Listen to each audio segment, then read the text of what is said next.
So Franklin's laptop mic and this mic still. And this mic. You can use both mics simultaneously. You can't have your speakers on. Okay. And this still won't, she won't reach Google. Okay, so that's the probably the glitch tonight. There were glitches with Google through the week. There were massive glitches. Yes, they had a major outage. Yep. And this was tested before that. Albert? Same portion. Yeah. I'm calling this Newington Board of Education meeting to order. The day is Wednesday, November 16th, 2022. The time now is 7:04 p.m. As you are able, please rise for the Pledge of Allegiance.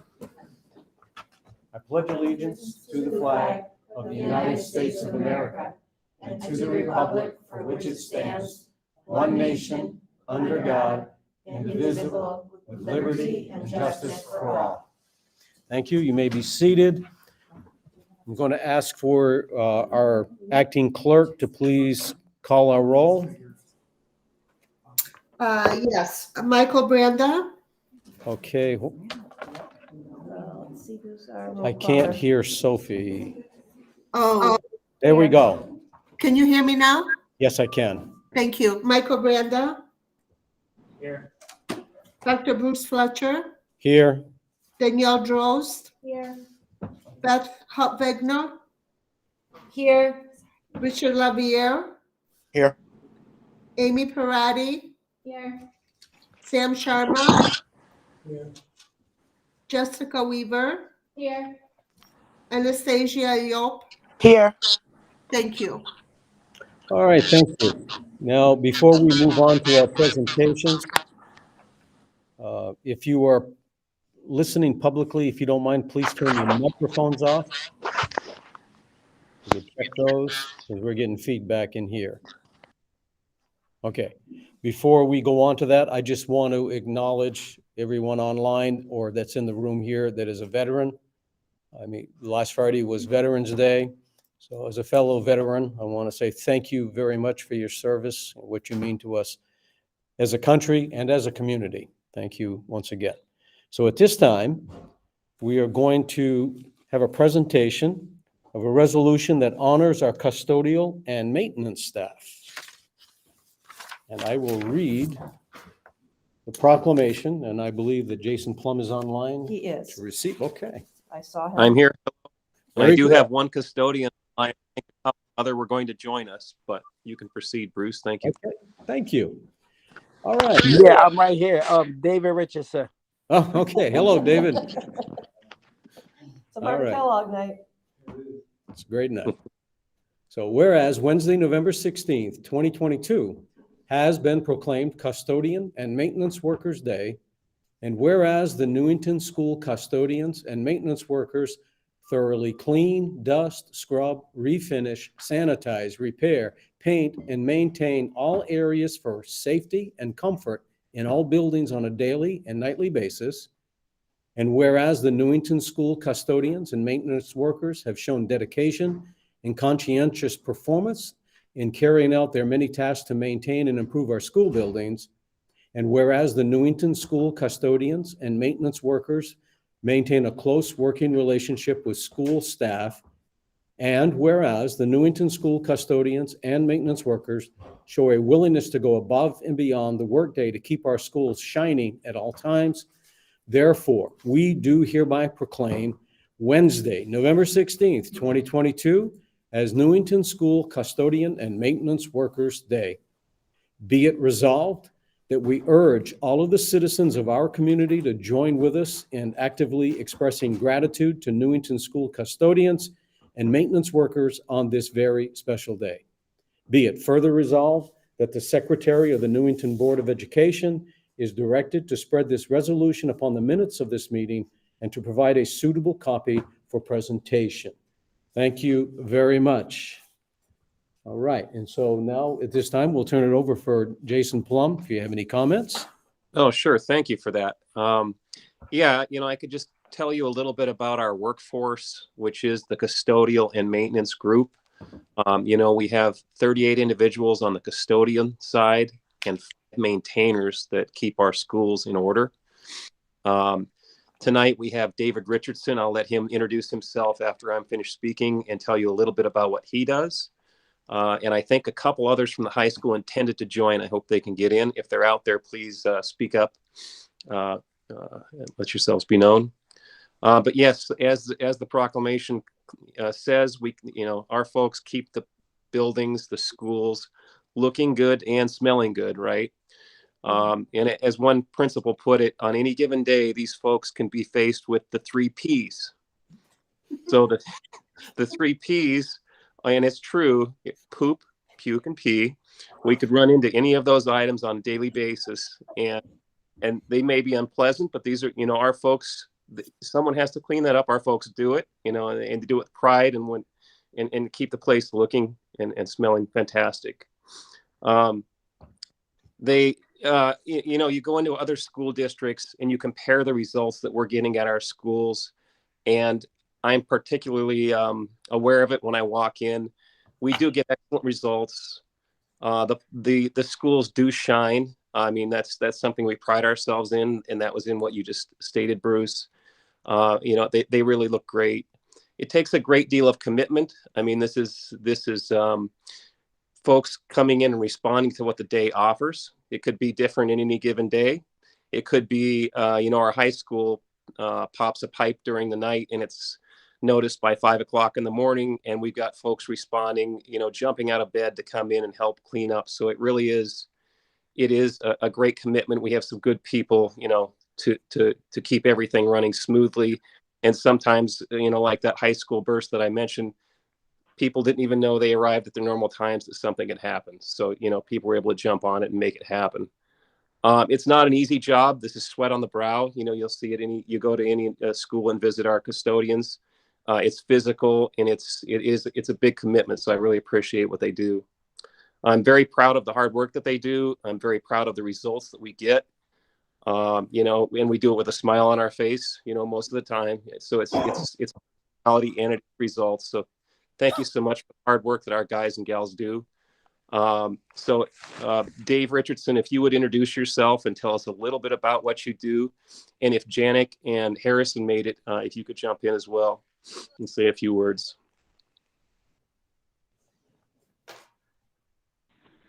Yeah, good afternoon. My name is David Richardson. I work at Martin Kellogg. This is my first year being a head custodian. I'm very excited, happy to be here, down to earth. Love to put a smile on people's faces, and I enjoy my job. I actually honestly go to work every day, excited to be there and ready to work, and it's full of challenges, and I'm just excited to get the opportunity to show my value. All right, thank you.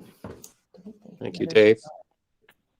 Dave does a fantastic job over there. He's 1 year in, so he's really come up to speed quickly. So thank you for you, Dave. And did we get Janik or Eric? Okay, that might be it that joined tonight. So. All right, very good. So at this time, I'm going to open it up for board comments. We'll go around the table and then we'll check our online participants here. So we'll go down this side here first. Two. Okay. Thank you so much for what you do. And it is true that anytime I bring my son into school, it smells really good. It always smells clean, which is impressive, especially in elementary school where those 3 Ps are, happening commonly, sometimes multiple times in one day. So the fact that it still smells so squeaky clean all the time is truly impressive. So thank you for your dedication, keeping our schools clean, and which in turn keeps them safe from creepy crawly germs. So thank you so much. Appreciate it. All right, thank you. Yeah, just really quick on obviously the hard work. There are no easy days. I really do appreciate having 2 kids in different schools. So, everybody will say how clean our schools are. They've been saying it for years. And I think, Jason, you took the ball from Dick Vita, and you really, you kept going with it, making sure that our schools didn't miss a beat there in terms of the team that you have and keeping up with the schools. But really quick on what Mr. Richardson said, just the smile on your face and just being a part of the culture of each building, I think is really important. And I just wanted to acknowledge that because every time I go into the building and I see any of our maintenance staff, they're not in the background, so they're not in the shadows. They're a part of the kids every day, walking around, going above and beyond, as mentioned in the proclamation. So I just wanted to thank you all for that as well. Hey, I just want to quickly thank all you guys because I know how it is. I worked as a substitute teacher, so I know how it is. Thank you for everything and thank you for going I think we will continue this love fest, as I call it. I think it's just awesome. We get to recognize your work. We really, really appreciate it. And I know I appreciated it, particularly when I was a student, because, like I said, like, all my friends were gross. Kids are gross sometimes. It's just, I've never heard the 3P, so I really appreciate you using that wording, because I think it extends to, like, even I could just imagine, like, the lunchways are just like pure chaos to me. And every time I just remember having our maintenance staff always with a smile, always being like, don't worry, we'll clean all of this up and get the next people in within 25 minutes. And then the next wave, or like 3 full lunch waves. And I just remember always relying on our custodians and maintenance staff for that. So I appreciate it and appreciate hearing both of you tonight and to all our custodial staff that's not on tonight. Big thank you for continuing to keep not only our schools running, but keeping them so tidy. We appreciate it. Yes, I will also just thank everybody. I have kids in schools and even attending after school events, and was in the high school cafeteria the other night, and it was pretty messy by the time that event wrapped up. And I'm sure the next day it was, in fact, while we were still cleaning up, taking stuff out, the custodian was cleaning all the chairs and the tables and floors and making it good for the next day. So I know that just the schools are always in tip-top shape, and especially just shout out to my Anna Reynolds custodians, because I know they have a lot of work to do just in general on top of, and maintenance staff too, just on top of the normal everyday stuff. Anna Reynolds is a special school. So hopefully in a couple of years it'll be just normal maintenance going on. But yes, thank you. I think, David, I met you a few weeks ago at Martin Kellogg, and you were very friendly and smiling, and it was just so great to see you in the schools, and you're very friendly. So welcome to Martin Kellogg, and thank you for your service, and thanks to everybody else. Thank you for letting me use your computer too. So I just want to say thank you, and I want to just emphasize, Jason, I hope you know that your custodial staff is so kind. So I have unfortunately had to go to the high school several times to do things like drop my kid's baseball stuff off because he believed he had enough time to get it. And they were kind enough to get me to the stage, find a good place to hide it, keep it safe. And they always do it with a smile. So just please pass that along. The fact that you're dealing with the 3 Ps and you still have a smile on your face is just awesome, and always welcome. And I never felt bad about needing their help. They were just always so awesome. So thank you. Thank you. Okay, Miss Yop. Hello. I want to say thank you as well. I had the pleasure a few weeks ago of touring the schools for the first time, and I'd never been in any of the schools with the whole COVID, and the schools are in tip-top shape. I mean, there were tons of kids, and I mean, one of the things I said to Dr. Brummett was, wow, this is a really clean school. So thank you very much. I thought it looked awesome, even with all the kids. I even, I had the pleasure of seeing teachers, if they saw something on the floor, they'd pick it up, or custodians walk around. I'm like, wow, this is, really awesome to be in such a clean environment and a friendly environment. And you guys were all awesome. So thank you for everything you do. You are appreciated. All right, thank you. Let me mute that so I don't have an echo. So I also want to extend my appreciation to you, Jason, and all of your staff, all the custodians. You guys do a great job every day, day in and day out, and especially when it comes snow time. They're always out there getting those sidewalks cleaned and making them safe. So I appreciate everything you do, and you've heard the board sentiments tonight. So once again, thank you very much for all that you do for us. Sure. Okay. I don't see any other hand raised. Very good. So at this time, I'm going to turn it over to Dr. Brummett for our Everyday Hero. Thank you, Dr. Fletcher, and I just want to echo my appreciation for our custodial staff. And since Mr. Richardson made it to the meeting, you are an awfully friendly custodian. I enjoy running into you in the halls of Kellogg. Always happy. You are always. I can tell you take a lot of pride in your work. So, and I know that's true for our entire staff. And Jason runs a good ship with our maintenance and custodial staff. So thank you all. But we're going to segue now into the Everyday Hero Award. And actually, I'll start off with my comments, but this Everyday Hero Award was actually put forth by board member Richard Laverriere, who was at Martin Kellogg with myself, Ms. Yap, and Ms. Parati. We were just touring the school, and all of a sudden we saw some commotion, and we witnessed our security personnel, namely Mr. Corvo, perform the Heimlich maneuver on a student who was choking. And shortly thereafter, Nurse Ishpreet Kaur came down to assist, but I also wanted to make notice that a week prior, she herself was involved in a similar incident at Kellogg. So it was unbelievable that we happened to be there when this all transpired. I mean, literally, I actually did my first aid training and I punched in 911. Then I tried to cancel it because they had it all in control, but you can't cancel 911. So, and then it was good fortune because Mr. Corvo's brother responded to the call. So it was like a family reunion.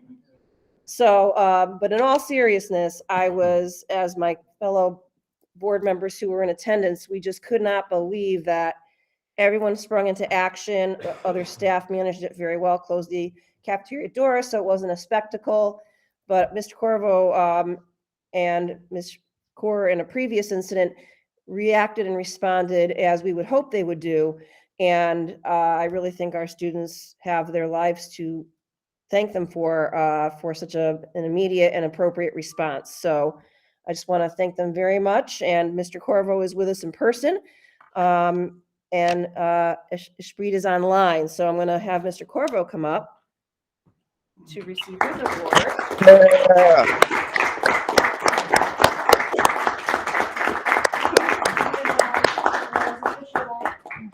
Uniform.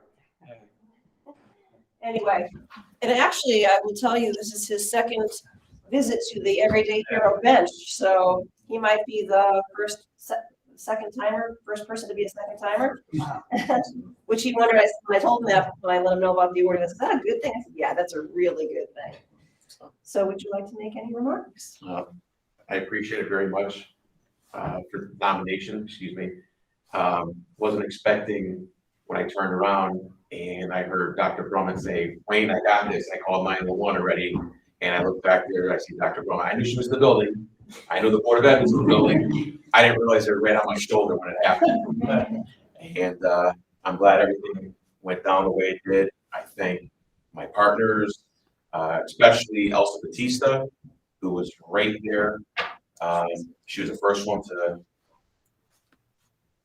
belt out of tune, calling my name when I'm standing right there.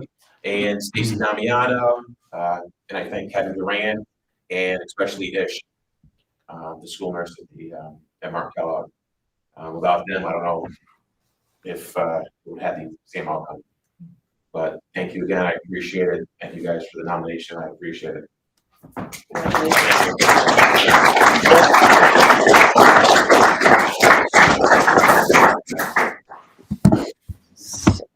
All right, and your online participant, if she wants to speak. Yes. Ish, would you like to speak about this award at all this evening? Hi, everyone. Thank you for having me. I'm just super humbled to be here. And as a healthcare personnel, to receive this kind of acknowledgement, I feel is rare. And I just feel very seen and supported, and so happy to be a part of the Newington Public School District. Okay, let's try it again. Sorry.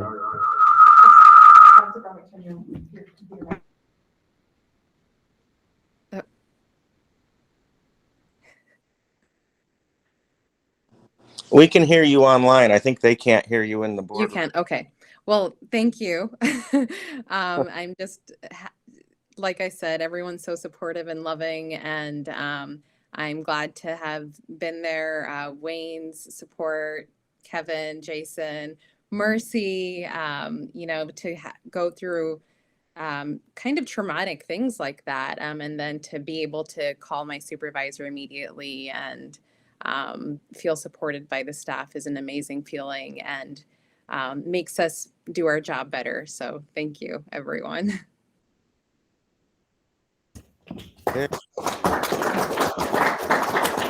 All right. So we'll go around the table again as we did earlier for board comments.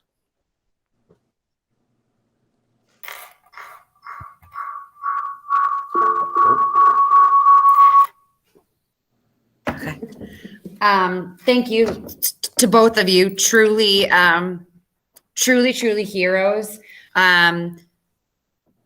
Because of this situation, I think just how ready you were to act no matter what. We are beyond lucky to have you. And I think I'm inspired and grateful. And I think the students, you are such positive role models for in their lives because of the way that you handled this. I'm sorry, I'm just like a loss for words because I'm blown away. So just thank you. You truly are heroes in the eyes of this district and of all of the lives that you touch by doing what you do every single day.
The years, how I think it is, yeah. I just turned mine on. How just how impactful you are in their lives, and obviously, you know, just everybody in the building helping out that student and just being there for them in their time of need. I just really appreciate it, and I know that everybody.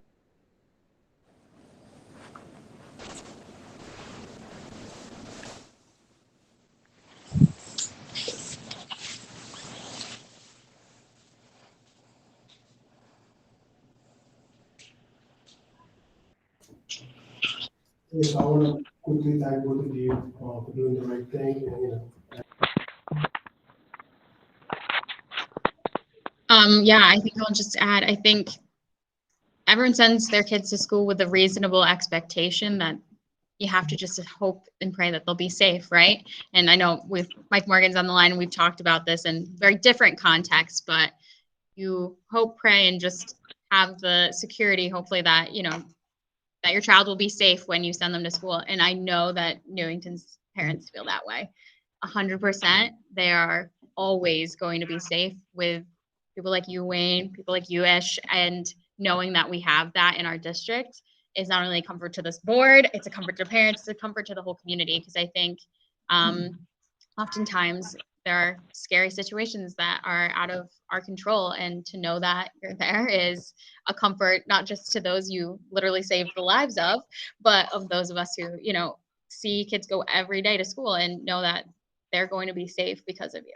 So thank you for that, multiple times over. And to you as well, Ish, thank you so much, because it's not been an easy ride, particularly for, us just sitting here as board members, like, it's been a rough time, we've had a lot, it's been a lot in these last couple of years, but to have you guys on the front lines is really, really helpful for us to know, and it's comforting, and it is greatly appreciated. So thank you. Yeah, what she said about being a parent, sending your kids to school, like, I won't get into that, but definitely agree with you. But I do also want to comment, Mr. Duran, I saw you sprint down the hallway, very fast runner. Good job on that. But just, obviously Wayne and Ish for, literally saving lives. The rest of the staff that was involved and made sure that students stayed away that didn't need to be part of the incident, and made sure that, other people weren't traumatized by the situation that was happening. The CAF doors were closed immediately. And I know Ms. Batista was there, closing the doors. So just all around everybody, and in that incident that we witnessed, and, many, many, many others, just, taking care of the student with the issue, and then taking care of all the other students in the building. So thank you. All right, so thank you. You said Ish, thank you so much. I know it's hard being a school nurse, not an easy job. And I think we need a new show like Everybody Loves Wayne instead of Everyone Loves Raymond. So, and I say it in jest, but, Wayne's name comes up a lot as far as someone who is dedicated to their job and dedicated to the students. And I apologize if I had known that there was a board meeting tonight, but I didn't because I don't know how to read. I would have dressed up for you, Mr. Corvo. So I apologize for that. But I just want to thank you so much, both of you, for doing just a great job. And I don't know, before I'm going to interrupt for a second. Mr. Vendetti, I noticed you look like you wanted to say something, and can we let him say something? Okay, I just want to make sure that, because I don't want to forget about Mr. Vendetti down there. Honorary. All righty, go ahead. Up in just a moment. Okay, so next up is Anastasia Yop. And let me turn my speaker on. Hi, I just wanted to say thank you so much for everything. I happened to be there during that moment, and to just see you react so quickly was amazing. And to know that, we have someone like you in the schools, both of you, it's just an amazing feeling to know that all the kids are safe, that we have people that will react that, quickly.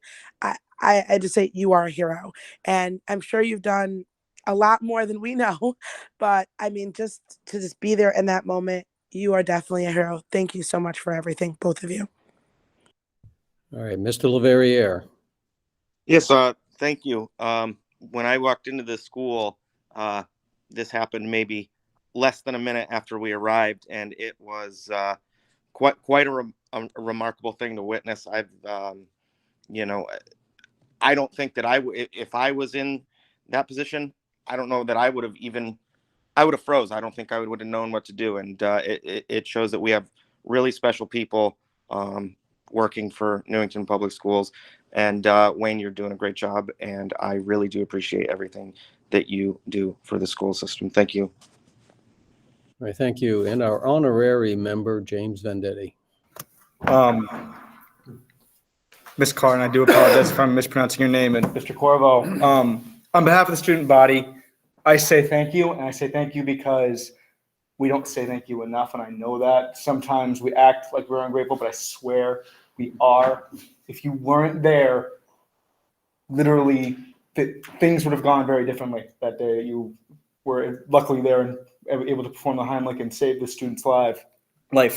And wait, do I have my mic on? Yeah. We didn't have the fancy mics last year. Anyways, but thank you so much. It really is humbling. And I apologize because Maggie Woods is not.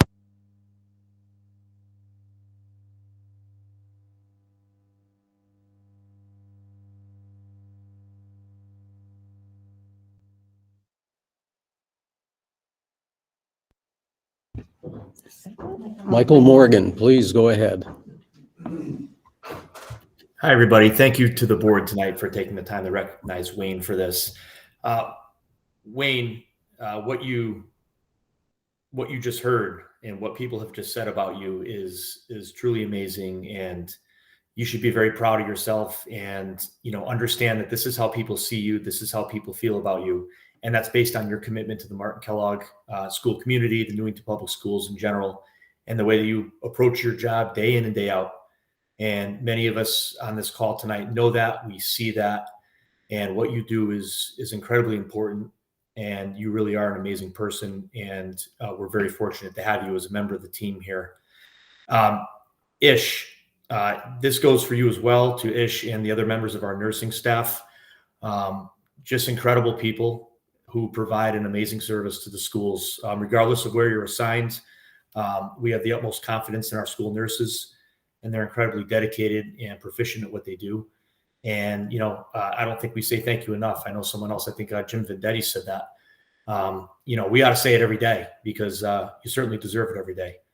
And before I end here, I also want to acknowledge where this meeting started with Jason Plum and his team, who earned a well-deserved recognition tonight. And Dave, I know you're on the call. A lot of nice things have been said about you, and I just echo that every time I walk into Martin Kellogg. There you are, a big smile on your face to greet me and say hello. So keep up the good work, and it's an absolute pleasure to be able to work with all of you and to be a part of the team. So congratulations to those who are recognized tonight. Thank you. And thank you very much. Mute that before I cause an echo. So I think right now, let's give them all a hand.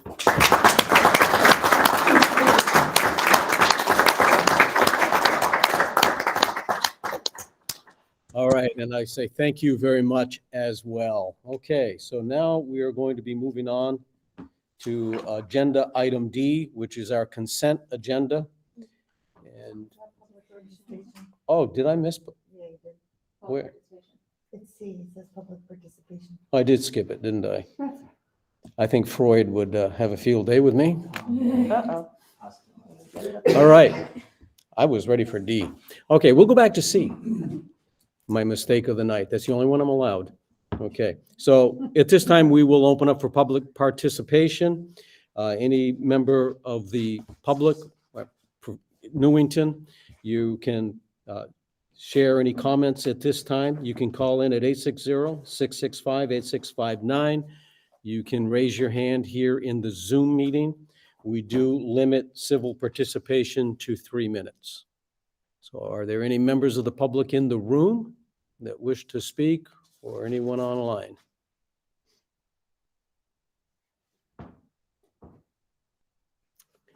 Seeing none, we get to go where I was a few minutes ago. We go to item D. Thank you, everybody.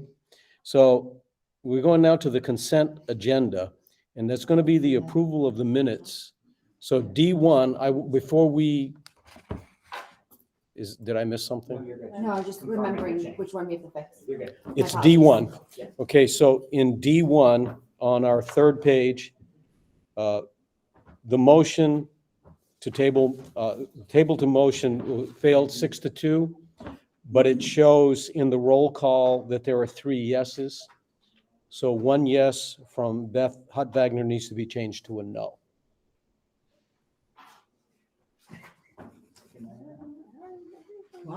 D1? Does everyone see D1? Yes. For that, or is that just because you said it when we consent?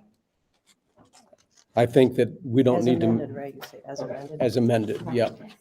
Thank you. I'm still confused about missing C, so. Thank you, Lord. Thank you, Lord. I can motion. Okay, so it's going to have to be as amended, okay? Go ahead. Motion to approve the minutes of the informational meeting October 12th, 2022 as amended. Second. Motion has been made and it is seconded. Any other discussion? Okay, I'm just going to ask for everyone in favor, just say aye. Aye. Aye. All ayes around the table. Ayes have it. Then we will move on to the next item, which is, what's that? Oh, does anyone object? Seeing no objection, we'll move on. Yes, you do. Yes, you do. All right, let me get my thoughts back together here, okay? We're on to item D2, the approval of the minutes. Please. Motion to approve Motion is made. Do I have a second? Second. Motion is made and seconded. Any discussion? All right. All in favor, say aye. Aye. Any opposed, same sign. Richard, I'm going to Ayes abstain have because it. I wasn't there. Yes, the yes has it. So we're going to move on now to our Superintendent of Schools report. She's going to bring an update on the Anna Reynolds project. Dr. Brummett. All right.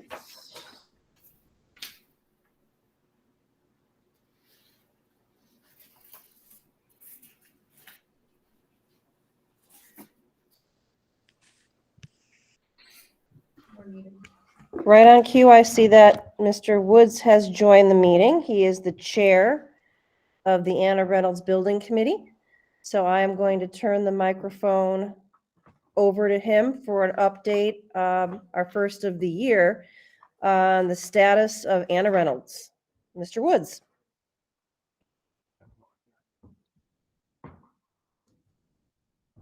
I see him. Yeah, I'm not use Zoom, so I'm not used to your platform. Let me see if I can figure out one more here. Oh, there we go. Oh, perfect. We see you and we hear you. Out of the witness section now. Thank you, Dr. Brummett. It's a pleasure to be here again. I was asked to give an update to the board on the status of Anna Reynolds and where we stand. And we're actually in good shape. I'm sure the board members that sit on the committee have kept you apprised of what's going on. We are a little bit behind in the first phase, which is A and C, the two wings, A and C, which is the administrative office, and as I know, it's the old kindergarten wing.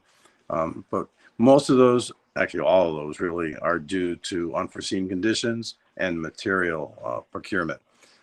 As all these projects start to take off, especially in these times, the equipment is very difficult to procure timely, and that we've run into it a little bit.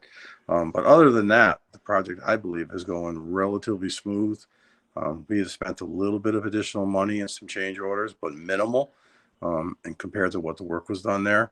I think, given what I see in front of us right now, by the end of this current school year, we will be back either on track or possibly even a little ahead of schedule. The issues that we're having procuring windows, the concrete precast siding, they're pretty much behind us now, and they should not affect us any further going through the project. So there's been a tremendous amount of work done on the inside of the building, as well as the exterior. It's clear to anybody who visits the site that you are now in a construction zone. But that's a good thing. But I think, there's not been a lot of complaints to me by parents. I've not heard anything come back. I'm sure that Jason probably hears some stuff on a semi-regular basis, but I think, the personnel that we have there have done a really good job of isolating and keeping the kids obviously safe. That's the most important thing, but still getting the job done. It's an old school. We're finding some interesting things behind the walls as we start to open it up, but nothing alarming. And I guess with that, if there's any questions from the board or the chair, I'd be happy to answer if I can. Okay, Ms. Yop. Hi, I have a question. You said you had to spend additional money on something. I know it was minimal, but what was that you had to purchase? It's really not like a single item purchase. It is right now. There is an extra slip that will be coming in for patching of concrete interior walls. So there has to be sound barrier and fire protection between the classrooms. And there was some older construction that was done in prior years where the holes were not covered up, something like that. There was a switch gear for the elevator that was added, that our system wouldn't work correctly with it in the first phases. So we had to buy a switch like that. They're very little things. I think to date, I'm trying to remember the dollar figure because it changes daily, but it's under $25,000. I mean, it's going to grow. And that comes out of our contingency plan. Thank you. Yep. Any other board members with questions?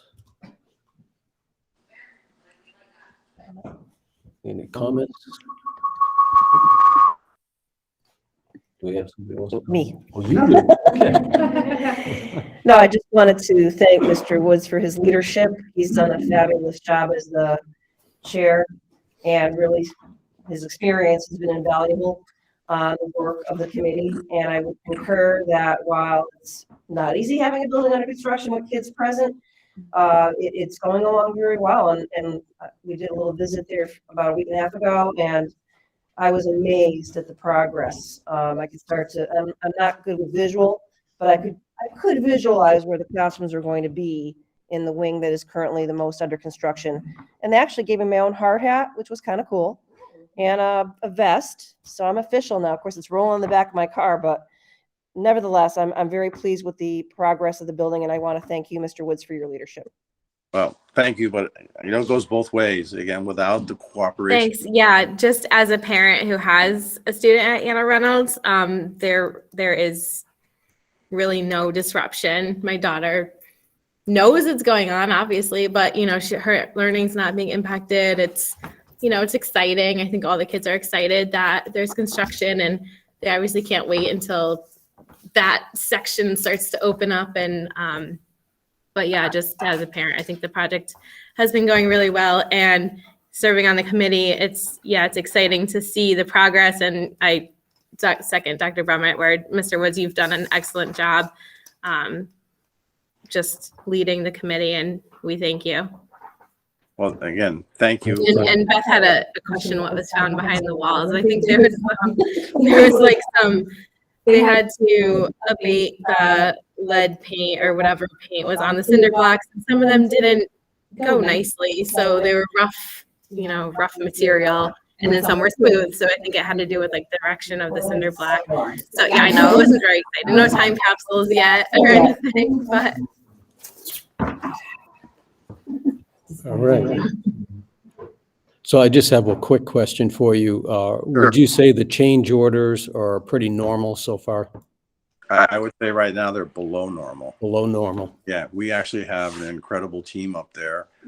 So nothing gets pushed through for me to sign or brought to the committee unless it's vetted for hours and hours. It's a legit extra.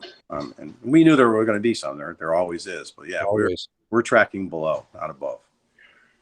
Excellent. That's good news. Yes, it is good news. Yep. And I started saying earlier, the Board of Education and the staff from the board has been incredible with Dr. Brumman's leadership, Lou Giacomowitz. You guys are really what's helping move this along. Your staff is unbelievable. Any sort of issues that come up, they are extremely timely with helping the construction team figure out how a fix can happen without interrupting the educational learning experience that goes on in that building. So it's it's cooperation between all parties here. Are there going to be some hiccups? There's going to be, but they'll be minor. Excellent. Any further questions from anyone or comments? All right. Thank you very much for your time and for the information you've shared. We'll be in touch. All right. Have a good night. Okay. So it's still yours. You have more? Or is that your report? That's it. That's it? For now. All right. That's very good. So now we are going to be moving on to agenda item F, which is our new business.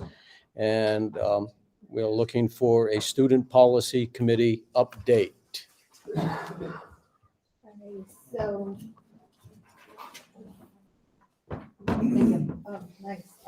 I'm gonna turn this over to Mr. Precy in a second, but so I just want to, before we do this, I want to just clarify, we're not voting on anything. We're still in the discussion. All of this material is in the board. Everything that we're going to talk about is in the board packet document, the board meeting that I didn't know about. And if you can't find it there, it is on the policy meeting. So If there's questions about the links or anything that Mr. Farisi is talking about, it has all been posted. Yeah, Mr. Farisi. We asked Mr. Farisi because it's very cool. So thank you.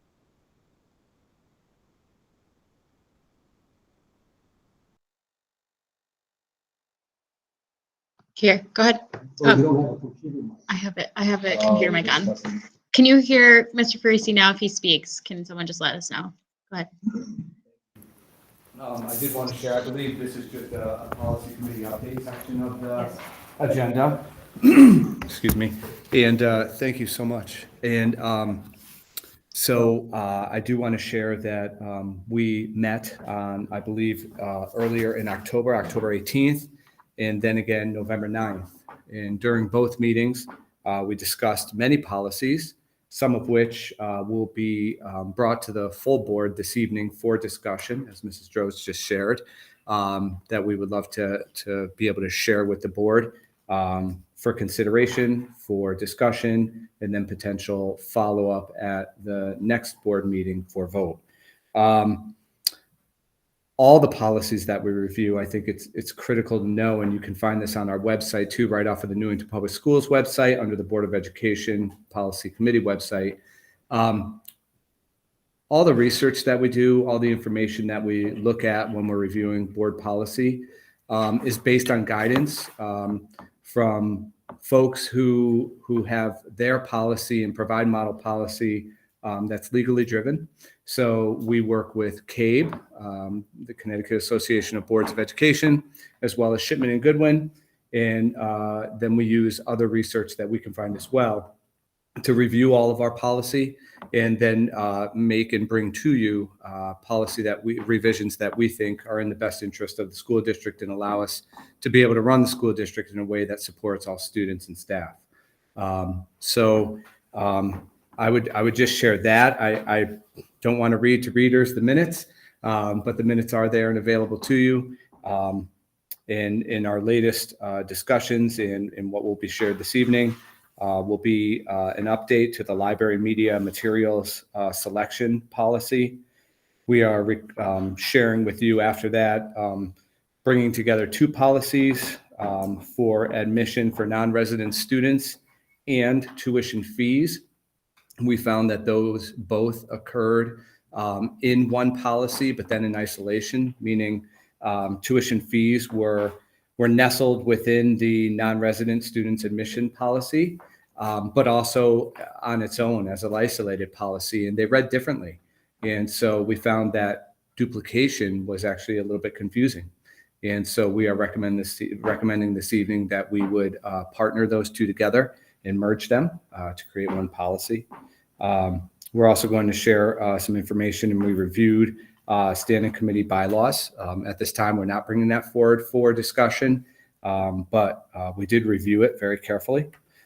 We also reviewed bylaw policy 9326 to really just focus on the minutes section, as well as Board of Education participation and public participation. Again, we will not be making any recommendations for change to that policy. And as we discussed previous meetings, we did want to provide an update to the dress code policy and its implementation this school year. As you may recall, last year, we made major updates to our dress code policy. Those have been implemented this year. And not only did we speak to administration and gather information from administration about the policy implementation, specifically at the secondary level, where some of the policy changes are more relevant. But we also reviewed survey feedback from Newington Public School staff and students. And to date, there was not significant evidence to suggest policy revisions.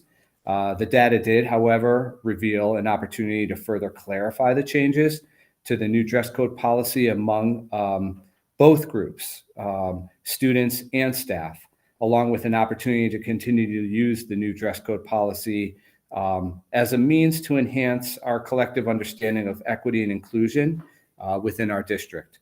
So I will be working with administration and appropriate district committees to determine professional learning opportunities to further address inclusive practices here in the Newington Public Schools.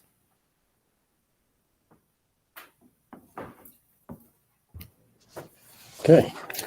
Sorry. And you can flip over. There is a backside that I'm being reminded of. And we did look at a policy or some updated legislation, the definition of attendance.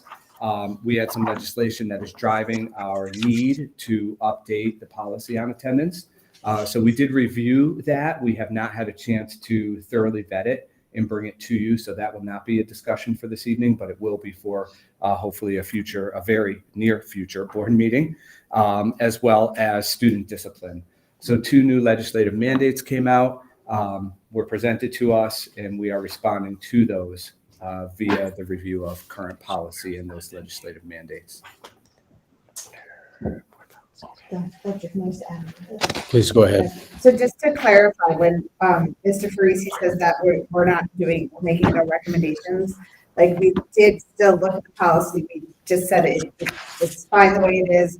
There was no need for it. So I just want to clarify that we're not like ignoring it. We just looked at it, already meets our needs.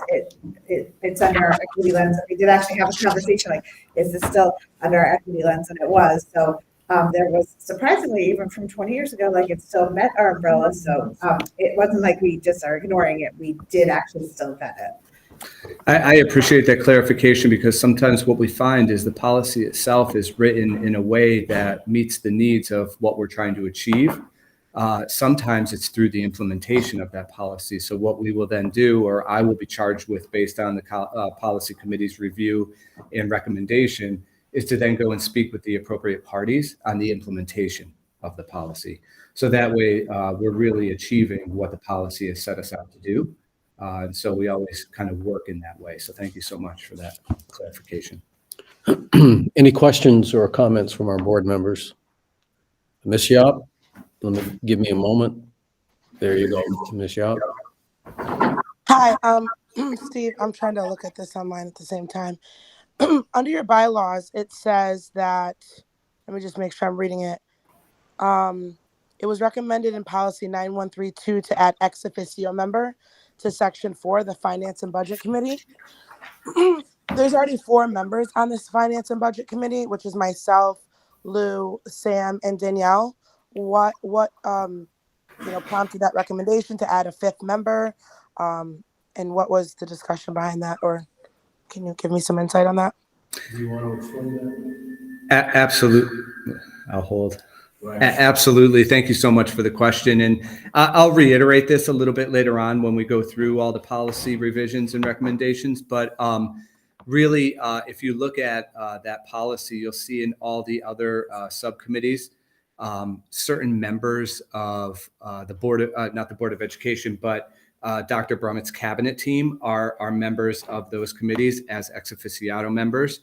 And so all we did is add that language, and it's actually for the chief financial officer and operations officer. So it's Lou Giacomo, it's actually that we're referring to now as ex officiato in that subcommittee. So what it means is at times membership would be required or participation would be required, and at other times maybe not. So it's written that way, and that makes the policy written consistently throughout. So we were just adding that element. So was that something that the board has to vote on? And I know you said you're just adding, but I'm the chair of that committee. And currently Lou is a voting member on everything. He is the chief financial officer, and he is an actual voting member, according to your website. So I think that's something that should be brought, to the chair as well as the board, and before you make that decision, because right now there are 4 members and Lou is always a voting member, if I read it correctly. So I'm not sure if I agree with that, and I actually would like to have further discussion in regards to that. Thank you. I think there will be a. Go ahead. No, I think I'm going to address it as the chair board of that committee. So I just want to, again, like I started with, these are just discussions. Nothing's been voted on. So so as a policy committee, we bring them forward, and the entire board has every time and right to have those discussions, and then before we vote on it. So nothing has been finalized. It is a recommendation by the policy committee to add this. So at this point in time, it's not voted on right now. We will get to it. We haven't gotten to that in the agenda yet. When we get to that, then we will have a discussion and then we'll take a vote on that. Oh, wait, and the vote's not this week because we have to discuss it first. Vote will be at our next meeting. I can't understand because there's like an echo, so I don't know if somebody could tell me what she said. There's like an echo of your microphone. Okay, you want to try again? Mute yours for a second. I'm muted, I'll I say it think. again if you want, but also your computer, mute your computer. Okay, go ahead. Is it echoing now, Ms. Diop? No, it's not. Oh, hold on, Oh. I can't. Is it echoing? Yeah, I can hear it. No, it's I don't know if I turn my speaker I know, on. but I don't know. Can you hear me now? Yes, I can feel hear like you. Verizon commercial. Can you hear me now? Yes. All right. So what I was saying is the way that the policies, they come forward to the board as a discussion, which we haven't gotten to that point yet. That's further down on the agenda. We have a discussion. Just because we brought it as a suggestion doesn't mean that we have to accept it as a board. That's why we vote on it. And then the next time we meet, we vote on it. So it's just a proposal right now. And then the board, when we get to that point in the agenda, we'll discuss it and then we will vote on it. So, but next week, or next time we meet in December, we vote on it. The policy committee votes on it, or the board, it'll be brought to the board to vote on. I'm just trying to understand that part. The board votes on the things that the policy committee brings to them. So a policy committee does not have the authority to make any policy changes without the entire board having a discussion about it, having time to process it, and then a couple of weeks later, the next time we meet, that's when the entire board votes on it. And does the policy, and does the finance committee get any say in a policy being brought, to their committee at all? I don't know if I'm saying that correctly. Like, do we get any say because it affects our committee? Yeah, so when we get to the point of voting on it, then you would bring up your concerns. And then if the board agreed with you, valid concern or not valid concern, whatever, the majority of the board agrees or disagrees, then when we vote. So yeah, absolutely, you got to say, because when we have the discussion about it, you would have that opportunity to bring that up. So, I understand what you're saying, but the time to have that conversation is going to be when we bring up that policy for discussion. So right now, Steve's just kind of like giving an overview of what we talked about. Okay, thank you.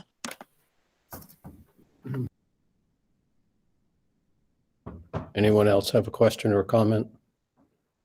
Okay, thank you very much. We're going to move on to our next report, which is our curriculum committee report. Okay, ready? Almost. Go ahead. 2, 3.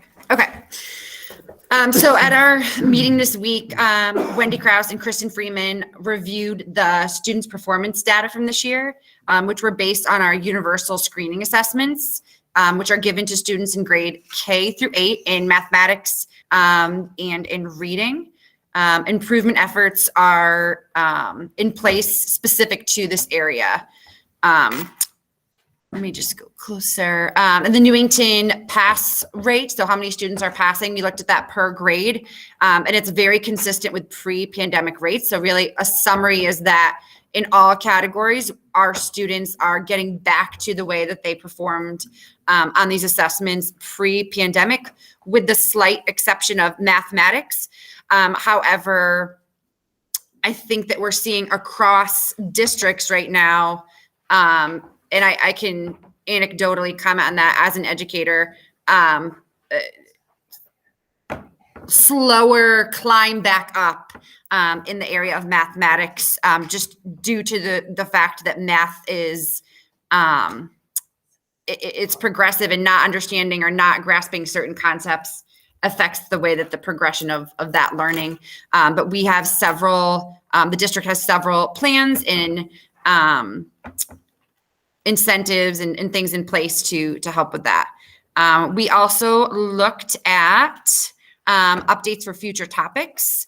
So we talked about the continued work with the CTE staff to analyze the proposal of adding a required personal finance course. Newington High School currently offers principles of finance and financial planning.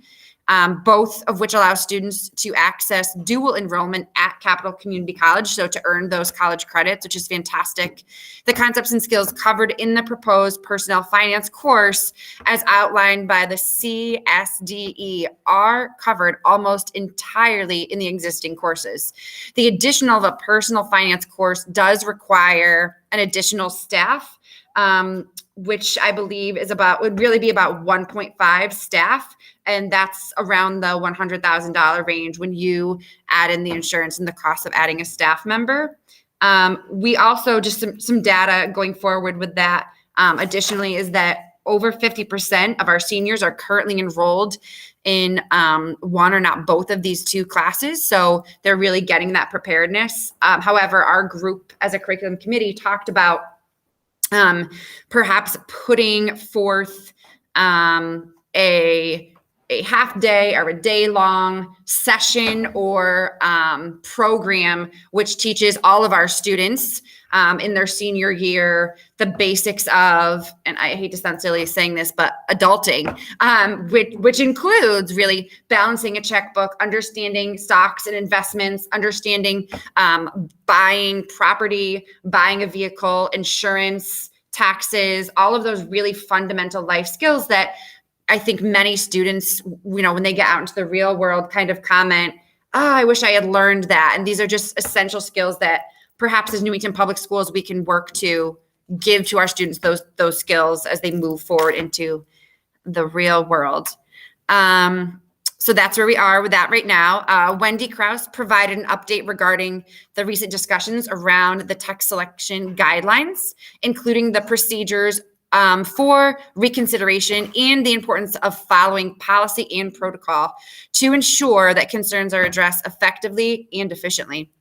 Dr. Brummett is in the process of scheduling a workshop in January for Board of Education members focused on the implementation of the text selection policy, which the policy committee is also looking at, and the procedures going along with that.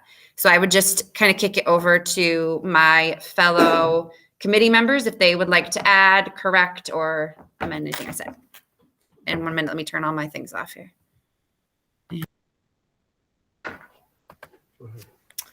Yeah, just back to the performance specific to math. I think that one thing that we talked to about is that the state is seeing, the state trend is consistent with our trend, where there's a big hit in math and the rebound is not quite as high as it is in reading, just because of what you mentioned. So what we're seeing in district is similar to what the whole state is seeing for math.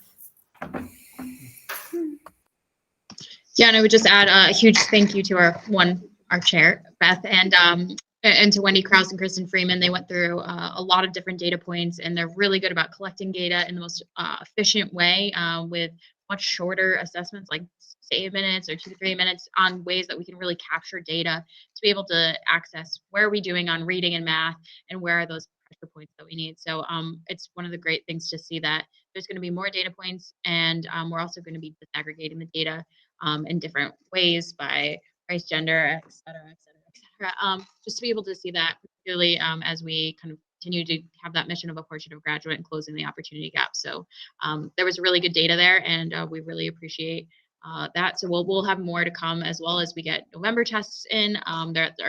Currently students are taking a lot of those assessments that, like we said, are very quick and efficient. So we are really appreciative of that. And I would just add to, in terms of future things, kind of where we're at with the life skills one is to make sure we know there's a dearth of CTE teachers right now, and they're in high demand. And so we are cognizant of that. There are plans, proposals out there, but it's something to consider as we go into budget season next year. Also just wanted to add, one of the things we also explored was that some of these personal finance topics are embedded actually into our mathematics curriculum, all the way down really until down to 5th grade, 6th, 7th, 8th grade. Some of these things like balancing a checkbook, understanding stocks, things like that are already embedded into the mathematics curriculum in recent years. So I think that is a nice way to to show that those things are in there, not necessarily in a explicit, this is the class type of way, but they're embedded into what kids are learning in math, which is great because it's really making their mathematical learning real world and functional for their lives. Thank you. Sounds like the old consumer math program from the 80s and 90s. Yes. Goes around, comes It's a around. good It thing. does. What was good will come back. Yes. All right, do we have any questions or comments from other board members? Mr. Leverrier? Hold on. Yes. We- Thank you. There you go. So when I read the subcommittee minutes, one of the comments related to what Ms. Hutbegner was just reiterating about having it be built into existing high school courses was that if we were to do the make it a requirement, that it would likely need to be hiring additional staff. What can we do to push this forward as soon as possible if we do need to end up bringing on somebody new? I don't know if that's something that Ms. Hutbegner can answer. Maybe Dr. Brummett would have to take over, but yeah, thanks. So, yeah, so you're absolutely correct that some of those topics are embedded in our mathematics curriculum in all the way down to our fifth graders, really. Fourth graders, actually, I think it was mentioned, which is amazing. But to truly have a class like this, that's a requirement. There's a few kind of things that need to happen, but I think the most important is that it would be a 1.5 staff person, which monetarily, I guess, equates to around $100,000. I'm estimating big time. And I think the other thing to consider, and this is something that we've talked about in policy, is that oftentimes students who have a very ambitious course load shy away from taking classes of that sort because of its weight and its ranking. It can actually bring unintentionally, right, kind of bring down, I guess, Ms. Weaver, Ms. Rhodes can speak to that more clearly because that's their jam, but it can bring down their GPA. So those are kind of the two factors we're considering. But I think the biggest issue truly is that it is another full-time staff member. If I can, Dr. Fletcher, I just want to say that. Okay.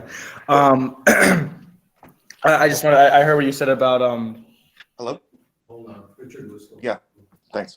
So yes, thanks. Sorry, I just lost my train of thought for a second.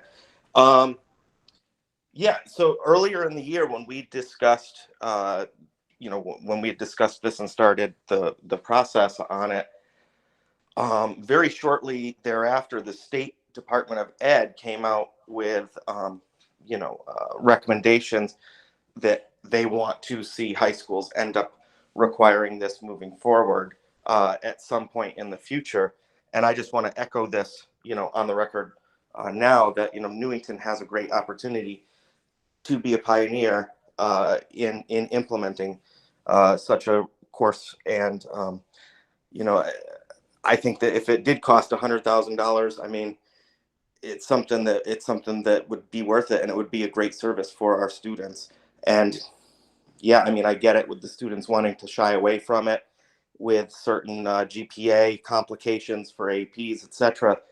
But I mean, I really personally, I think that this is something that every kid should have to take, and we should keep moving towards that goal. And in my opinion, 100,000 is a fair price to pay on that. Thanks. Thank you. Next, James, and then we'll go to Anastasia after. Good to go.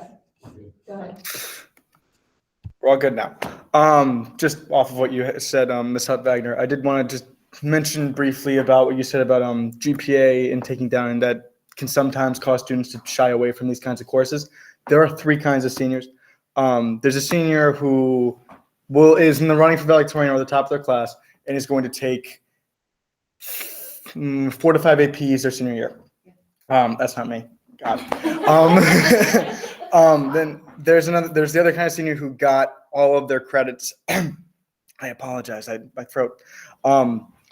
There's the kind of senior that took all their credits and got other credits already. So they're going to take whatever they want whatever they want their senior year just to close out.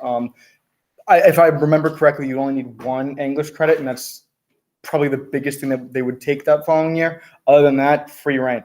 Then you have the third kind of senior. You have the senior who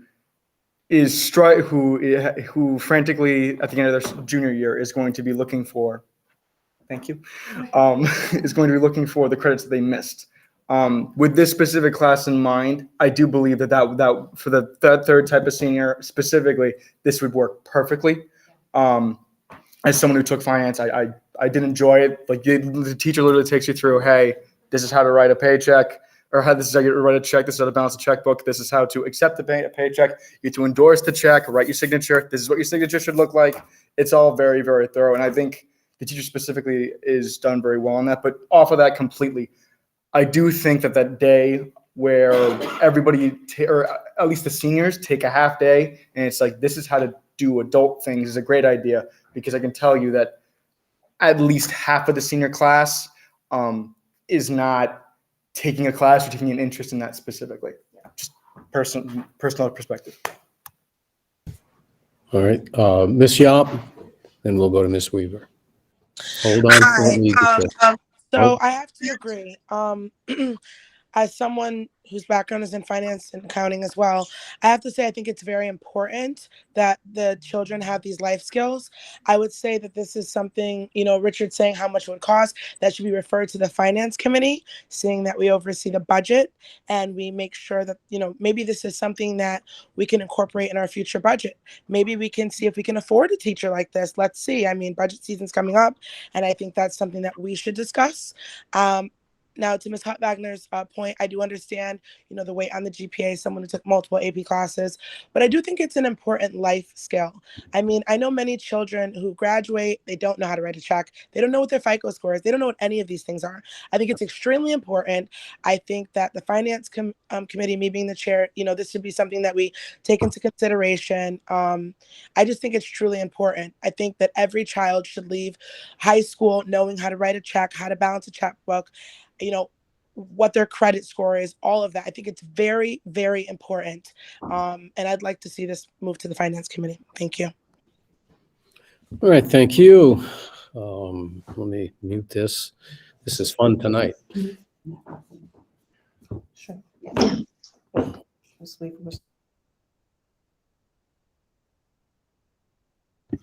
So just to clarify the process about presenting a new position, step 1 would be a plans proposal. And I can tell you that there were numerous plans proposals this year, but the personal finance position and course recommendation was not one of them. There was a proposal to add a middle school math teacher because our middle school math scores are challenged right now. So that is step 1 typically in adding a new position. Step 2 would be then when the superintendent puts forward a budget, whether I would add that in on my own volition or carry forward from a plans proposal. And then from there, it goes to the board. And that would be when the board could consider whatever I bring forth. And also, after I get the plans proposals, which are all in and vetted, I review how people prioritize those. So right now, and as I understand, it's a 1.5 position. So that's really about $150,000 plus, depending on, and math teachers can write their own ticket these days, that they're not going to move to a district unless they can get top step. Well, on the hiring end, we see it, but anyway, long story short, that is the process for bringing forward a new position in the district. So that really is it. And I want to make sure that was clear as we are heading very quickly into budget season. So how do we? So Ms. Yop, I'll come back to you in a moment. I have somebody at the table that's had their hand up. Go ahead. Yeah, so I just want to clarify too, because, you know, I've been a huge advocate of personal finance. Obviously, I was late to this meeting because I was working at the treasurer's office, and one of the biggest issues we face is looking at financial literacy in the state. So, in 2015, Connecticut passed, or at least put forth recommendations for what the personal finance curriculum should look like. And I've kind of distributed this out to Wendy as well as the curriculum committee, and I think I have the full board on some of the financial literacy resources that are out there, the studies that are done by the Council of Economic Education, particularly on those who require economics, require personal finance, the differences between those, and where states are ahead or behind, and what they require. Some require just a test everyone takes. Some require a full course. Some require a half-year course of econ. It really depends. Obviously, I'm a huge advocate of it. I literally have, I think, in my Instagram bio, financial feminist. And that's because I think what I viewed is when I was in high school, I viewed this as an essential skill. And I think all of us are in consensus there. But the difficulty is most of those who are taking it are not the ones who need it the most. Most oftentimes, if you see those in the actual finance space, or those who typically want to go in the finance space, are the ones that are taking these courses. Those who have no interest in finance are actually the ones who desperately need it more. And those oftentimes, you'll just see statistically broad-based, a generalized term, but if you look at the financial industries population, it's mostly white and male, and we don't have a very diverse population. We just on a call today with the former SEC chair, Allison Lee, and she was like, yeah, so the financial services industry, not very diverse and not very diverse of thought, anything. So when we talk about financial literacy courses, I think it's really important to make sure that, yes, we do give it for all people, especially those who are not interested in finance and have no interest in learning about those basic life skills. So that's kind of where I brought up the conversation in our subcommittee on Monday about doing a life skills and doing it very short and very targeted. I've talked to a lot of members on the Connecticut Jumpstart Coalition, which advocates for financial literacy legislation, and it's made up of former teachers, current teachers, CHESLA, which is Connecticut Higher Education Loan Authority, and as well as credit unions and local banks who are very invested in making sure that students have education, and they hold finance fairs as well as targeted assemblies, kind of half-day things that everyone is eligible to take. And I think from the perspective of looking at cost effectiveness, like when we talk about $150,000, I mean, last year's budget, we were looking at cutting $100,000 simply from our special education transportation budget line, right? So I think it's one of those things we'll have to kind of grapple with, but you'll find no one who is more pro financial literacy than me. But what's important here is making sure that everyone gets it. And I think getting it in a very targeted manner is a creative way to do it. So I think I actually agree with Mr. LeVerrier that we could be a pioneer, but I think it doesn't necessarily have to come at the cost of $150,000. And also with the CTE, the career and technical education teacher shortage that we're facing, I think it's important that we are cognizant of that and being able to actually have an implementer of not only like those life skills of a financial literacy, but also the basics of Red Cross training, all these other things that we kind of used to have in like family and consumer science, home ec, all those things. Those don't have to be like course long things. It can be very targeted and efficient in how we deploy that kind of information, because anything is available on Google, but we want to just make sure we can lead our students to the right answer. So I have every faith that Wendy and Kristen can find some creative ways to do this, and that way our students can get the best of both worlds of being able to receive this type of education, but not have to lower their GPA. And I can just say from personal experience, I did not take the personal finance course in high school because I didn't want to lower my GPA any further. I had like above a 4.0, and everyone was vying for those top spots. So it's just part of the nature that you don't want to. If we had AP personal finance, maybe that would be, but that currently does not exist in my knowledge. So, that's just something that to consider. But I think we're currently vetting a lot of different options. So I'm appreciative of our curriculum. All right, Ms. Yop. So I just wanted to say thank you, Jessica, for that. And I do appreciate, your feedback on that. And I just look forward to us discussing it further in the curriculum committee. We're both there. So I do like that. I think, listening to your perspective on it, it makes a lot of sense. So I do want to say thank you for that. Okay, thank you. All right. Any other comments around the table? All right. So we are going to next move on to our student rep. Mr. Vendetti. Such a treat that we have Mr. Vendetti. I know.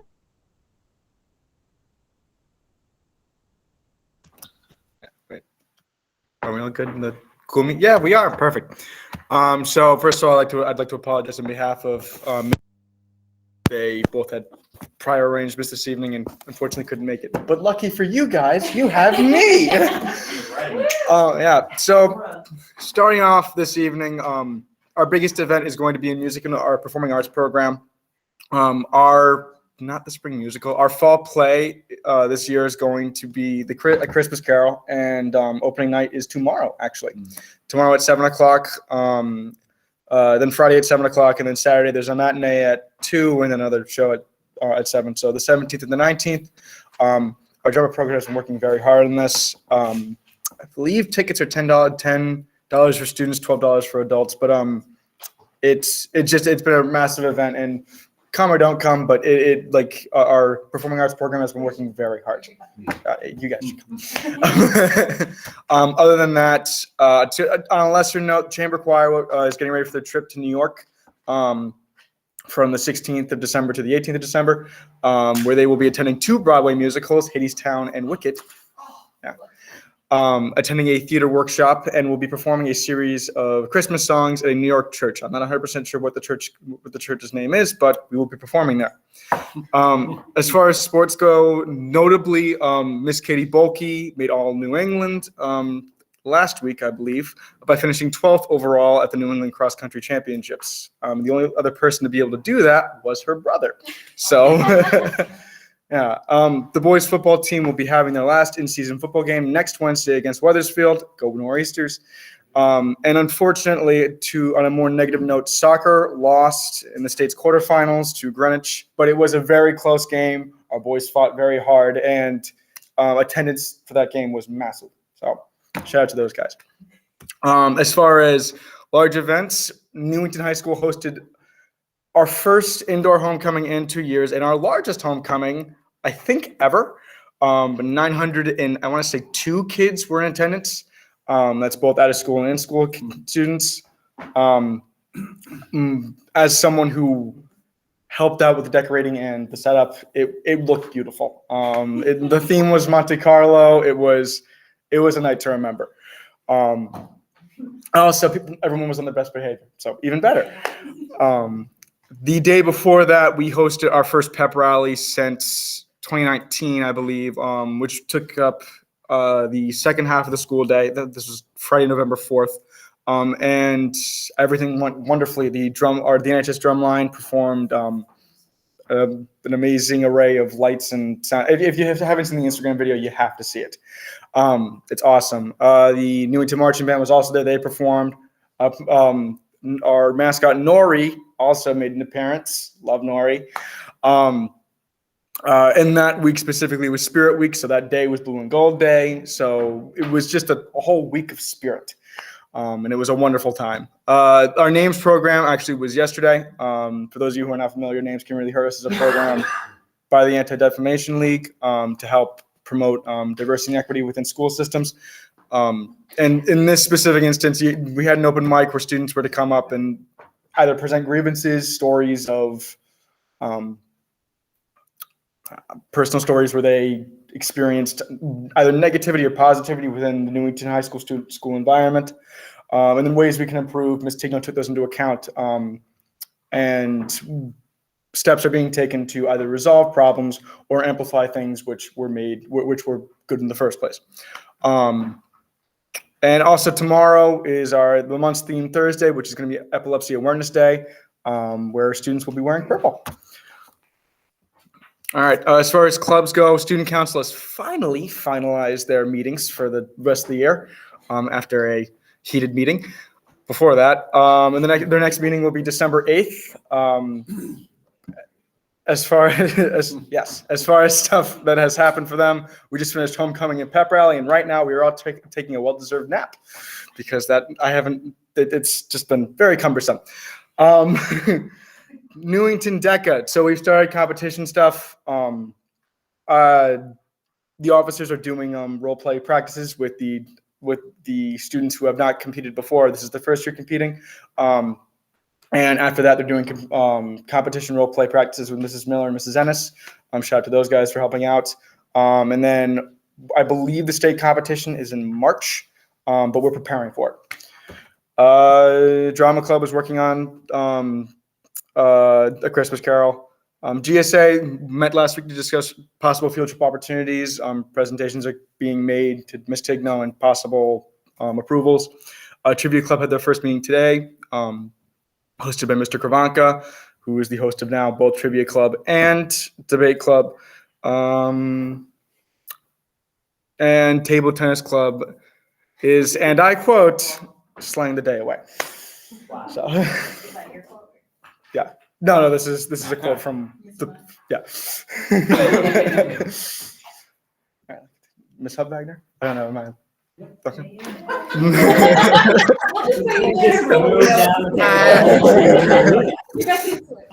Dr. Fletcher, you can go home for the night. Yeah. No, I just wanted to comment quickly that Miss Gerald got me a ticket to the show that you all did and the dinner theater. Sorry, you got to be on the list. It was so funny. I had like tears in my eyes. It was hilarious. It was also like beautiful. At the beginning, several students just sang different songs from Broadway. And I had like some recordings of them, and my sons love to like go through my videos and watch them because they were so good. And in conversation with Ms. Rose, she was just explaining how not only were the students who were performing outstanding performers, they're also super high achieving academic students and involved in sports and on other committees and other clubs. And I just think that that is fantastic. And I think you should all be applauded for that you are such well-rounded human beings. Academics are important for sure. Honors, high honors, AP, excellent, truly. But in the real world, being a well-rounded person that is involved and has made a family everywhere that they go, that, in my opinion, that's what's going to get you somewhere in life and make your name known. So, beautiful job. Thank you. We'll go around. We'll go around. Okay. Are we going counterclockwise? We'll go this way. Okay, we're gonna crazy. So, I love these, whatever you do. I am so tired. I love all of the stuff that you tell us about the students. I also have brought up before, I also maybe want to tell your other people, I would love to get backgrounds from like the middle schools too. And I'd love to hear from the elementary schools too, but those middle schools, I feel like we lose them sometimes. And I think about you guys and Mr. Clark talking about how the chorus program is kind of dwindling down. We need to like build up the middle schools again. I know with COVID, it's probably dwindled down, but like Real Men Sing needs to come back and those kind of things. So, but I also, I just need you guys to know, do you know that we are like in royalty right now? Jimmy is the president of everything at Newington High. What do you have, like 17 presidencies there? So, yeah. So like the kids who are in the music program, and the theater program, they just do a great job. And you guys did a great job. But your athletes do a great job. And sometimes it is really important to just be a great student, and you guys do a great job. So thank you.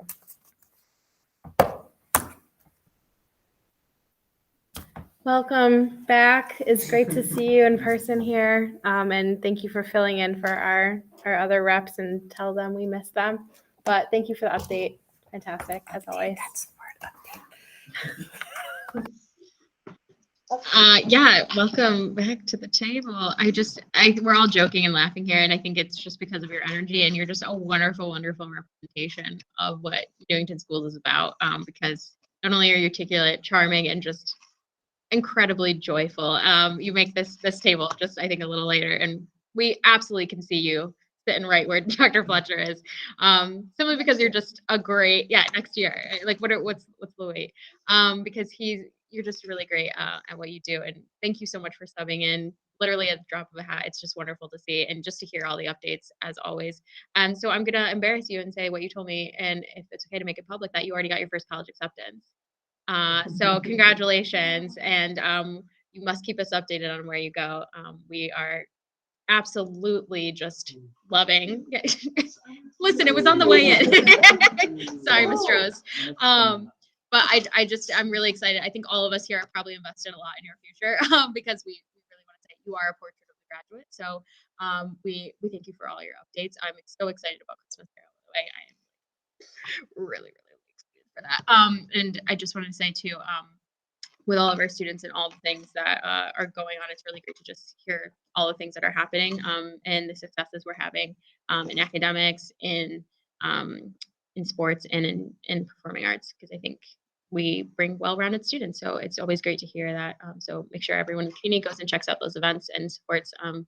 We love seeing packed stadiums and packed auditoriums.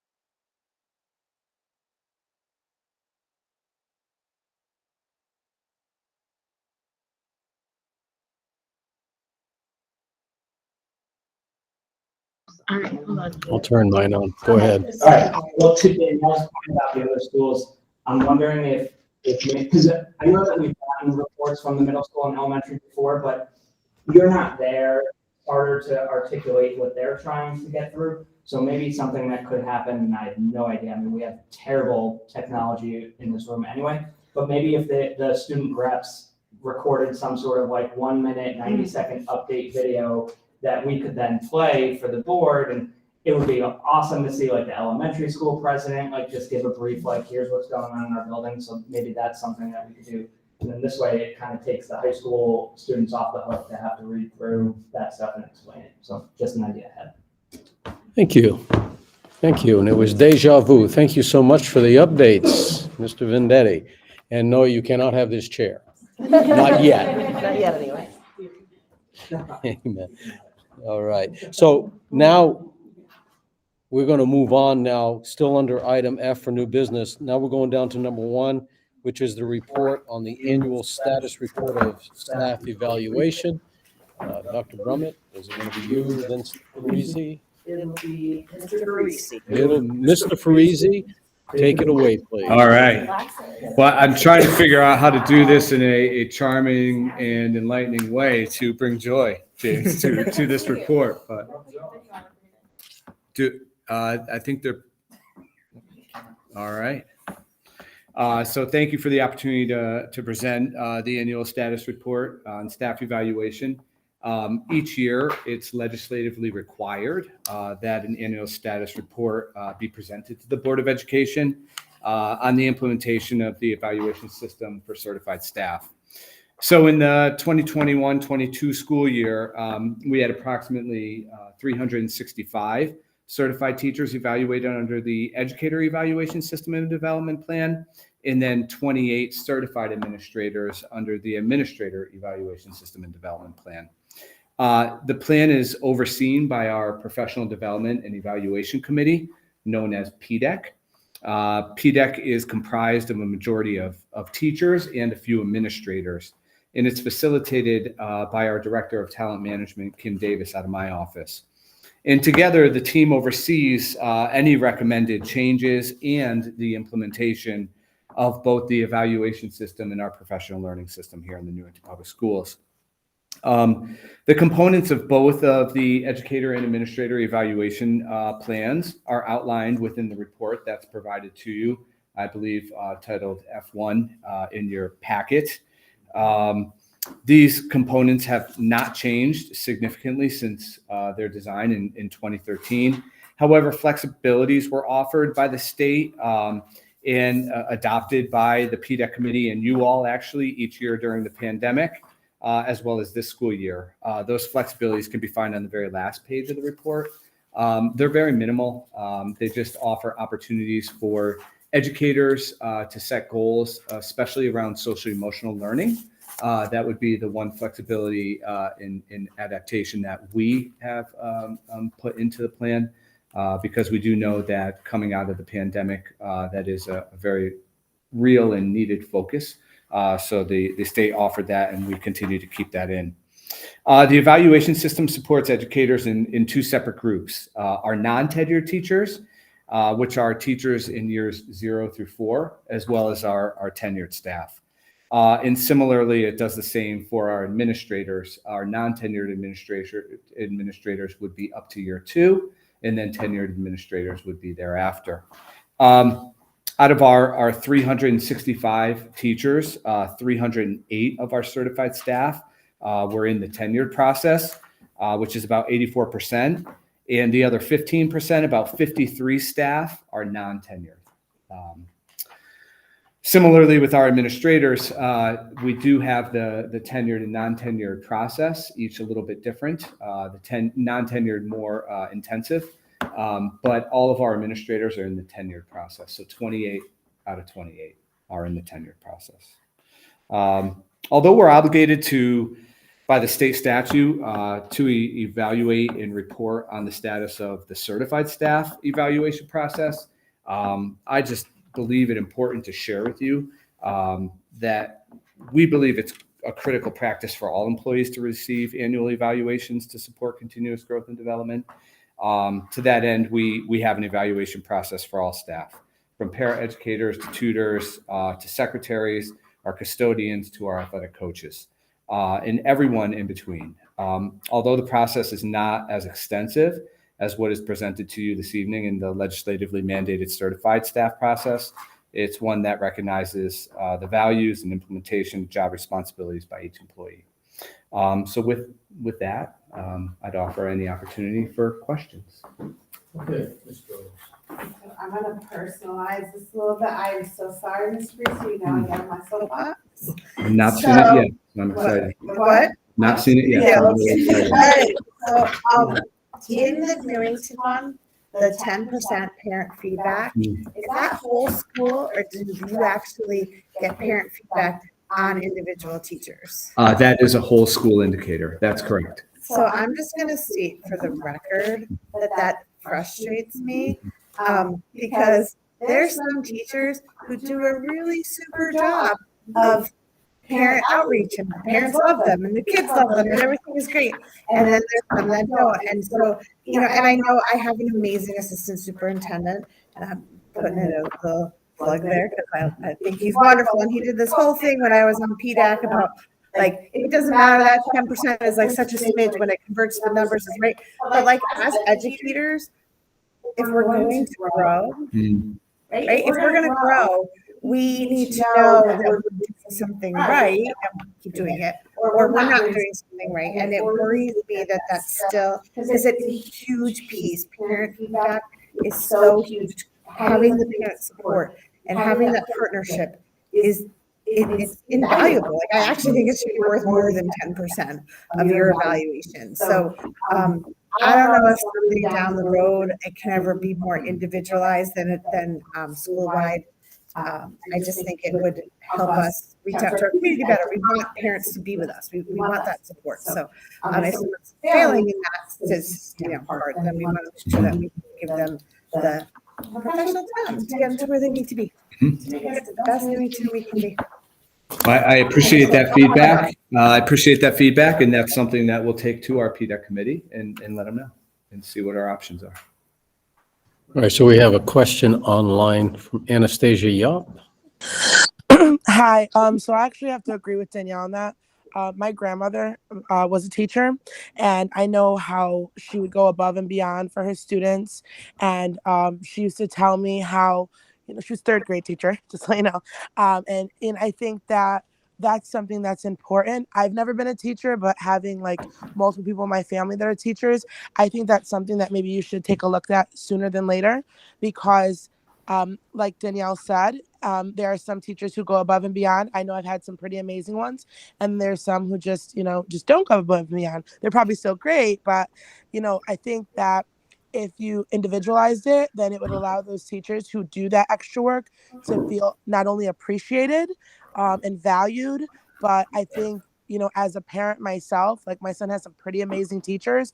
I always make sure I go out and recognize them, and I'd want the school to recognize them as well. The second thing I was going to ask you is, so I'm looking at this evaluations and feedback and, you know, history of educator evaluation system and development. Are you allowing the teachers, I know they have instructional coaches, but are you allowing the teachers to, I know with COVID we didn't do this, get some one-on-one training, or are we still going through like instructional coaches? And then like, how is that happening? Because I feel like I'm not a teacher, as you all know. I'm an MLO. So I feel like if the teachers got that direct, you know, like coaching and it didn't go like possibly through someone else, correct me if I'm wrong, please, that could also improve performance and different things. I mean, I know instructional coaches are needed, but I do think, you know, when I grew up, not that long ago, I'm an 89 baby, that, you know, my teachers kind of got that direct training and it wasn't through someone else, which everyone learns differently. And I feel like that would help also, maybe just bringing a little bit of that back and maybe getting their feedback instead of just going through an instructional coach. So those are two things I wanted to say. Thank you. All right, thank you. You want it? So basically, I just got one quick question. Is the 10%, like, is that like state mandated? Is that for our schools to come? No, that is part of the state formula. It can be whole school, as we pointed out earlier, or it can be by individual teacher. So it would be 10% though, either way, for the teacher. So whether it be kind of cumulatively whole school, the teacher then adopts that rating, the whole school rating into their 10%, they kind of absorb that in. Or if we went for the individual approach, you would get, as you know, if you were an educator, you would get feedback from your parents of the students in your classes, and then whatever that rating would be overall would be the 10% that you would inherit, and everyone would get their own individual. I mean, I feel like it should be, you know, each individual teacher should be rated, like not the whole school. I think that's something you all should take it to the, what is it, PTEC? Yes. Yeah, Yep. and think about it. Great. Thank you. I will definitely make sure we bring that back. And any other questions? I think that's something that we should really think about. Okay. Thank you so much. And to the question earlier around professional learning options that staff have. Number one, within the evaluation system and development plan, teachers work collectively with their supervisors to map out a professional learning trajectory that would match their achievement of their goal. And that can include a number of things. The instructional coach is one of those options. It is a school-based resource, which is sometimes very nice and accessible. But I think what you might have been alluding to, and if not, please clarify, but are like consultants or other professionals in the field. And those are options that we offer our staff as well. So if they put that in their kind of trajectory, we would support them in going to either a conference or working with a consultant that we might be able to find to do that. So there are a number of ways in which the professional learning can occur. And those options are discussed between the educator and the supervisor. Thank you so much. Because yes, that's what I was talking about. Thank you. Any other questions from anyone?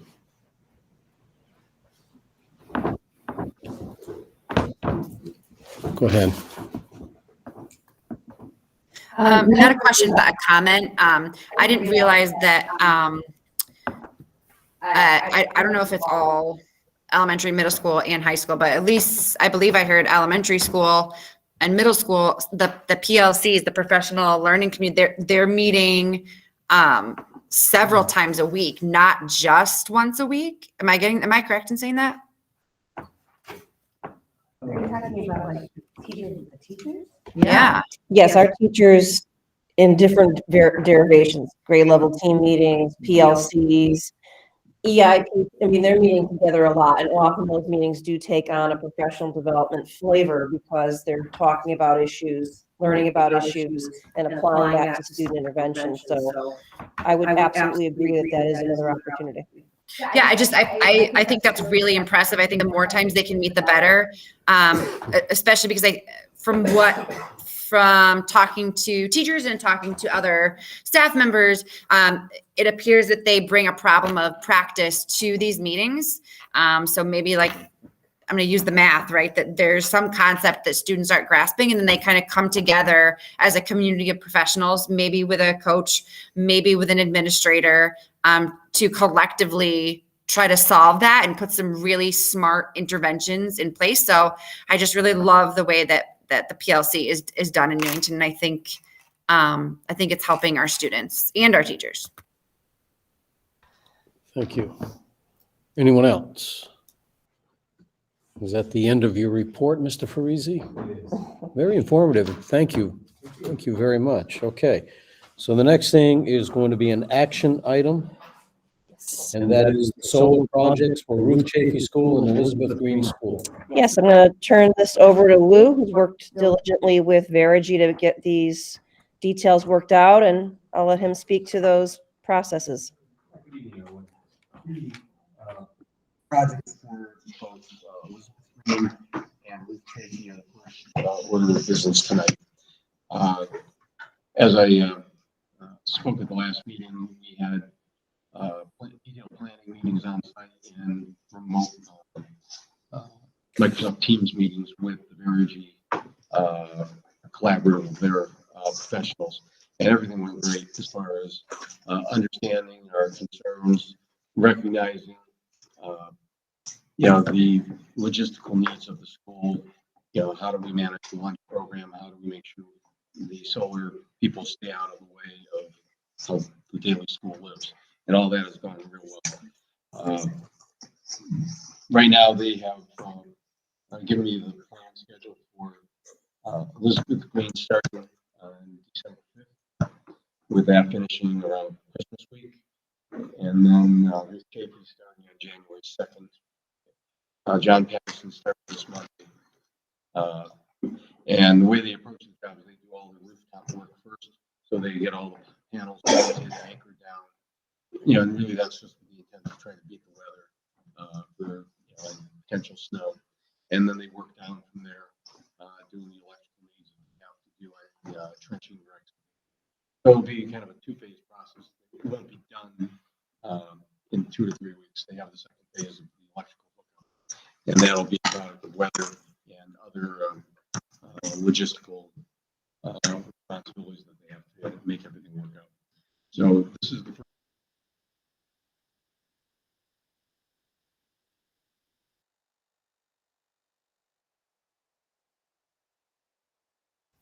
It kicked me out.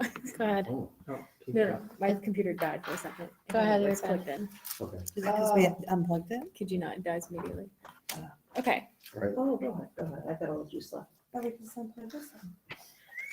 is that because you were picking up his voice on your computer? I can hear us. Okay, go ahead. I got it. Sorry, guys, we just had audio It's cut just for a second, frozen. and we continue. Okay, so as I was saying, these projects are ready for the board approval. As we had discussed in the past, they scheduled their start date. So if there is any concerns or holdups that the board wants addressed, we have time to get it done without impacting the progress of the projects. So at this point, having this motion be considered would be appreciated. The second motion of the night is the same thing for the high school, other than it has a contingency attached to it because they're not quite far enough in their planning. Okay. I mean, this is, let me get this on. This is something that we've been discussing and preparing for quite some time. So it looks to me here like all of the precautions have been taken. All right. So I will entertain the motion. Move the Newington Board of Education approve the installation of solar power plants at Ruth Chafee Elementary School and Elizabeth Green Elementary School. Second. Motion has been made and it has been seconded. Any further discussion on this item?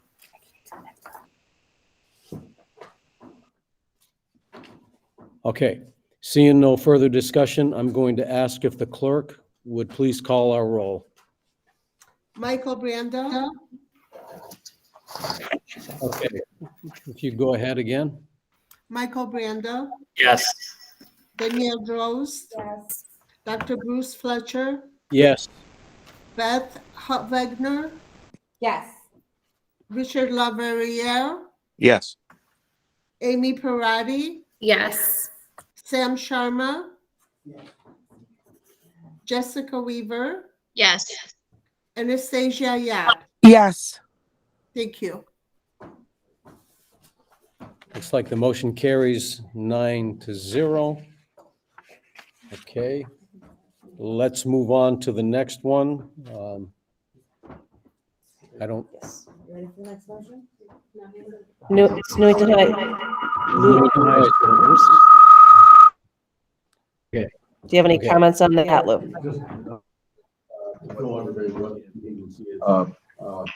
There is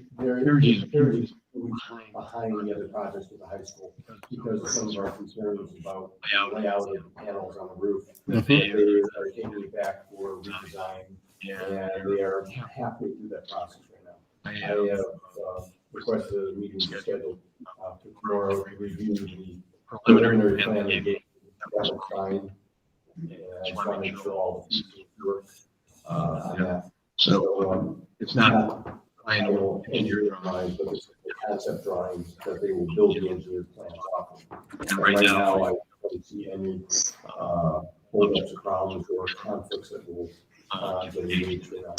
So I'm all in favor. However, because I don't have any engineered documents in my hands, I would put the strings attached with that. If something falls apart, that we reserve the right to withhold approval on this particular project. And this is not. Okay. Somebody read the motion? I just got a question first, Okay. if that's okay. Would it be better to wait until our next meeting to, once everything's T's crossed, I's dotted, or, December. And they probably would be ready to start before that date. So I don't have any reason to not allow them to move forward at this point. The design, I have it with me, and it was curious what it looks like, or how they move it out. And it's just after I'll look on the due diligence, make sure everything's exactly where we want them to stay away from the road.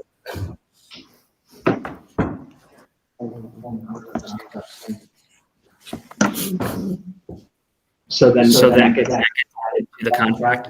Like whatever the new design will then get added to the contract, so that the concern would be, obviously, we vote on it and we say yes, and then you look at it and yes, how do we know that concerns are in the plan document?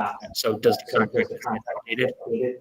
Well, the way contract for any project you choose to add right now. Town could add it, where the fire department wanted to, all the project site. The nature of this has a standalone supplemental contract, which is different. The lowest is 2 of the schools. Patterson was around 6, and the high school was around 6. So the number of solar panels is exactly the same. It's just laid out. It's the scope of design that's going to change. Right. So I guess what I mean in the contract is the scope of design going to be a document that Verigy is then held to if we vote on it now, and then a month later, like everybody here is on the same page, but how do we know that Verigy sticks to that? Well, I would notify them based on the formalized minutes. You guys have a continued, go ahead, providing nothing goes wrong. They're all on board. They understand and why there's concerns. Okay. All right, thank you.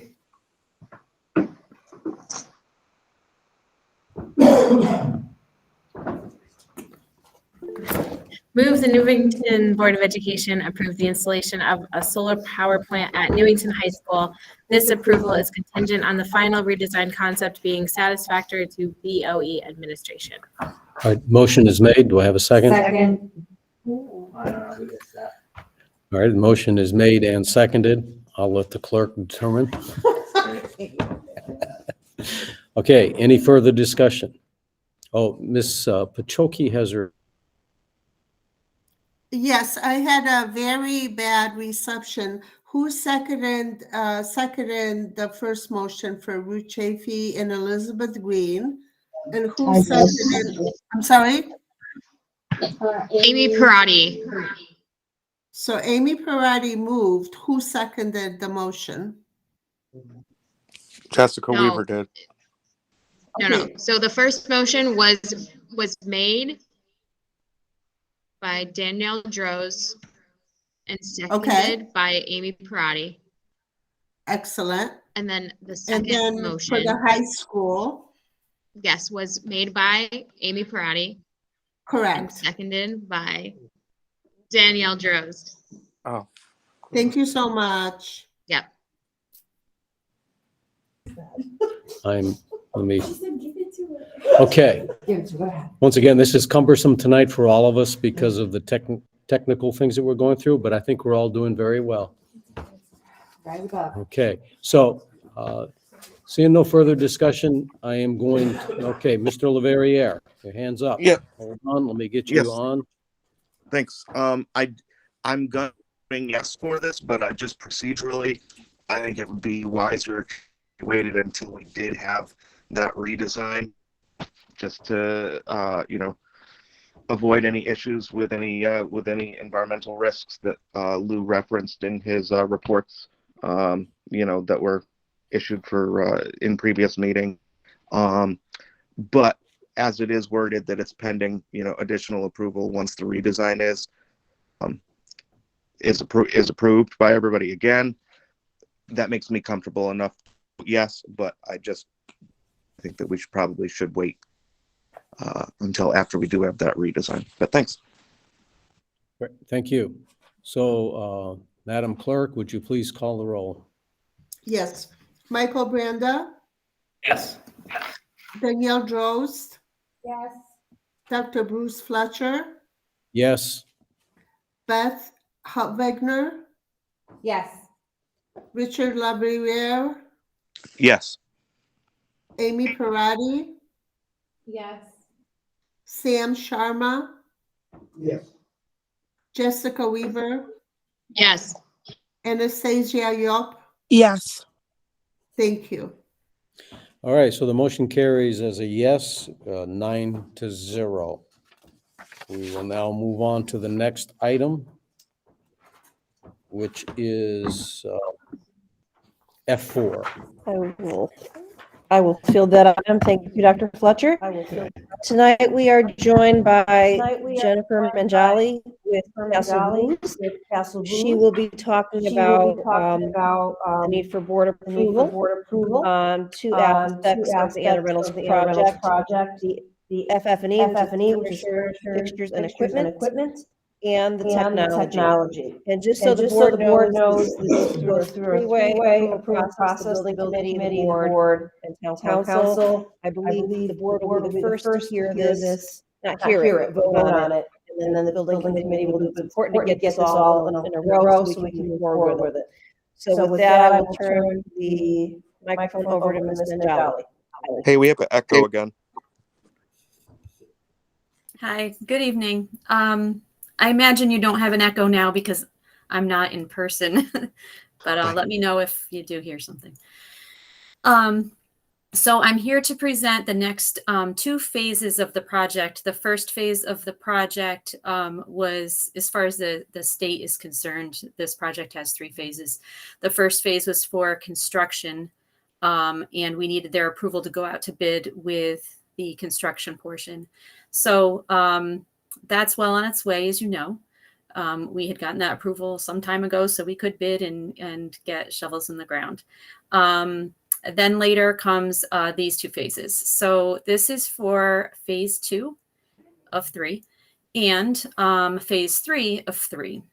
Phase 2 of 3 is for FF&E, which we call furniture, fixtures, and equipment.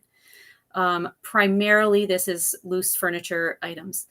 So I'll just walk you through very briefly what we intend on taking to the state before the district or before the town, before the project can purchase any of these items. They need state approval to go forth with purchasing so that they can get reimbursement, so they can submit purchase orders to the state for their review and get reimbursement on them. So in order for us to get reimbursement, we need the state to see what our plans are.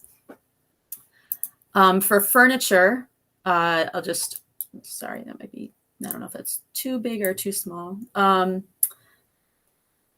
a sec. So for furniture, there are various categories that that we were looking at. Typical school furniture, chairs, desks. There are area rugs because we are an elementary school, so the classrooms do have area rugs for for the students to sit and gather, whether it's a morning meeting, what have you. Storage items is another category of furniture that we have in this package. Storage includes things like file cabinets, bookcases, things like that. Of course, tables, a variety of table shapes and sizes for the various grades and various uses. And then there's a few miscellaneous items. There's a couple of garbage cans, for instance. There's just a few random things that are in that last line item there. The total budget that we had to work with for furniture, which was a line item in the total project cost, this $35.5 million project, did have a line item for furniture and had a line item for technology, and where the plans are in keeping with what those budget line items were. The estimate total at the bottom that you see, $534,500, that was our budget number that we could go with. If you want to call it hard costs, the products, getting the products and doing any installation, which is really assembly for the most part, assembly of whether it's tables, chairs, whatever. The vendor would come in, deliver, set up, assemble. All of that totaled just over 490,000. And there is some contingency and some escalation just in case, because we do know that with a lot of things right now, but especially with furniture items, in our experience, that prices do go up. And depending on when there's different stages of construction, and depending on when we get that furniture and send through a purchase order, we will need to keep on top of their pricing. Although we are going with state contracts, so some of these prices are set, so that's good. Hopefully we won't need to dig into any of the contingency and won't need to touch the escalation, but there is a little bit of leeway there in case we need to. So we are well within the budget at this point. This is just a quick gathering of images that we have, the types of furniture and equipment, not necessarily the colors. Some of the colors are correct, but not necessarily all of them. There are new teacher chairs, teacher desks.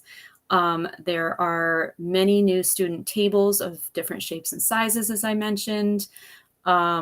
Many of them are adjustable so that they could be used if they needed to be moved from one grade to another or for one use to another. There is some flexibility there. New cafeteria tables is another item. There's an image of that. New shelving in the media center. There's different size, different height shelving scheduled for the media center. And just regular shelving for storage rooms. Typical shelving like that, file cabinets, and a couple of specialty items in the media center as well. So those are the kinds of items that we have that we're taking to the state. They require us to, sorry for making you dizzy. They require us to show them the drawings and where everything would be placed, make sure it all fits, that the quantities are appropriate. They don't want to reimburse, let's say, 50 chairs in one classroom. So they look closely at things like that during their review. So in the plans, all of the furniture items are tagged and keyed so that the state can see what the quantities are and where things are located. And that's pretty much it for the furniture package. The state requires that there's it's a SCG 042 form that was filled out when we went to them for review for the stage 1 construction.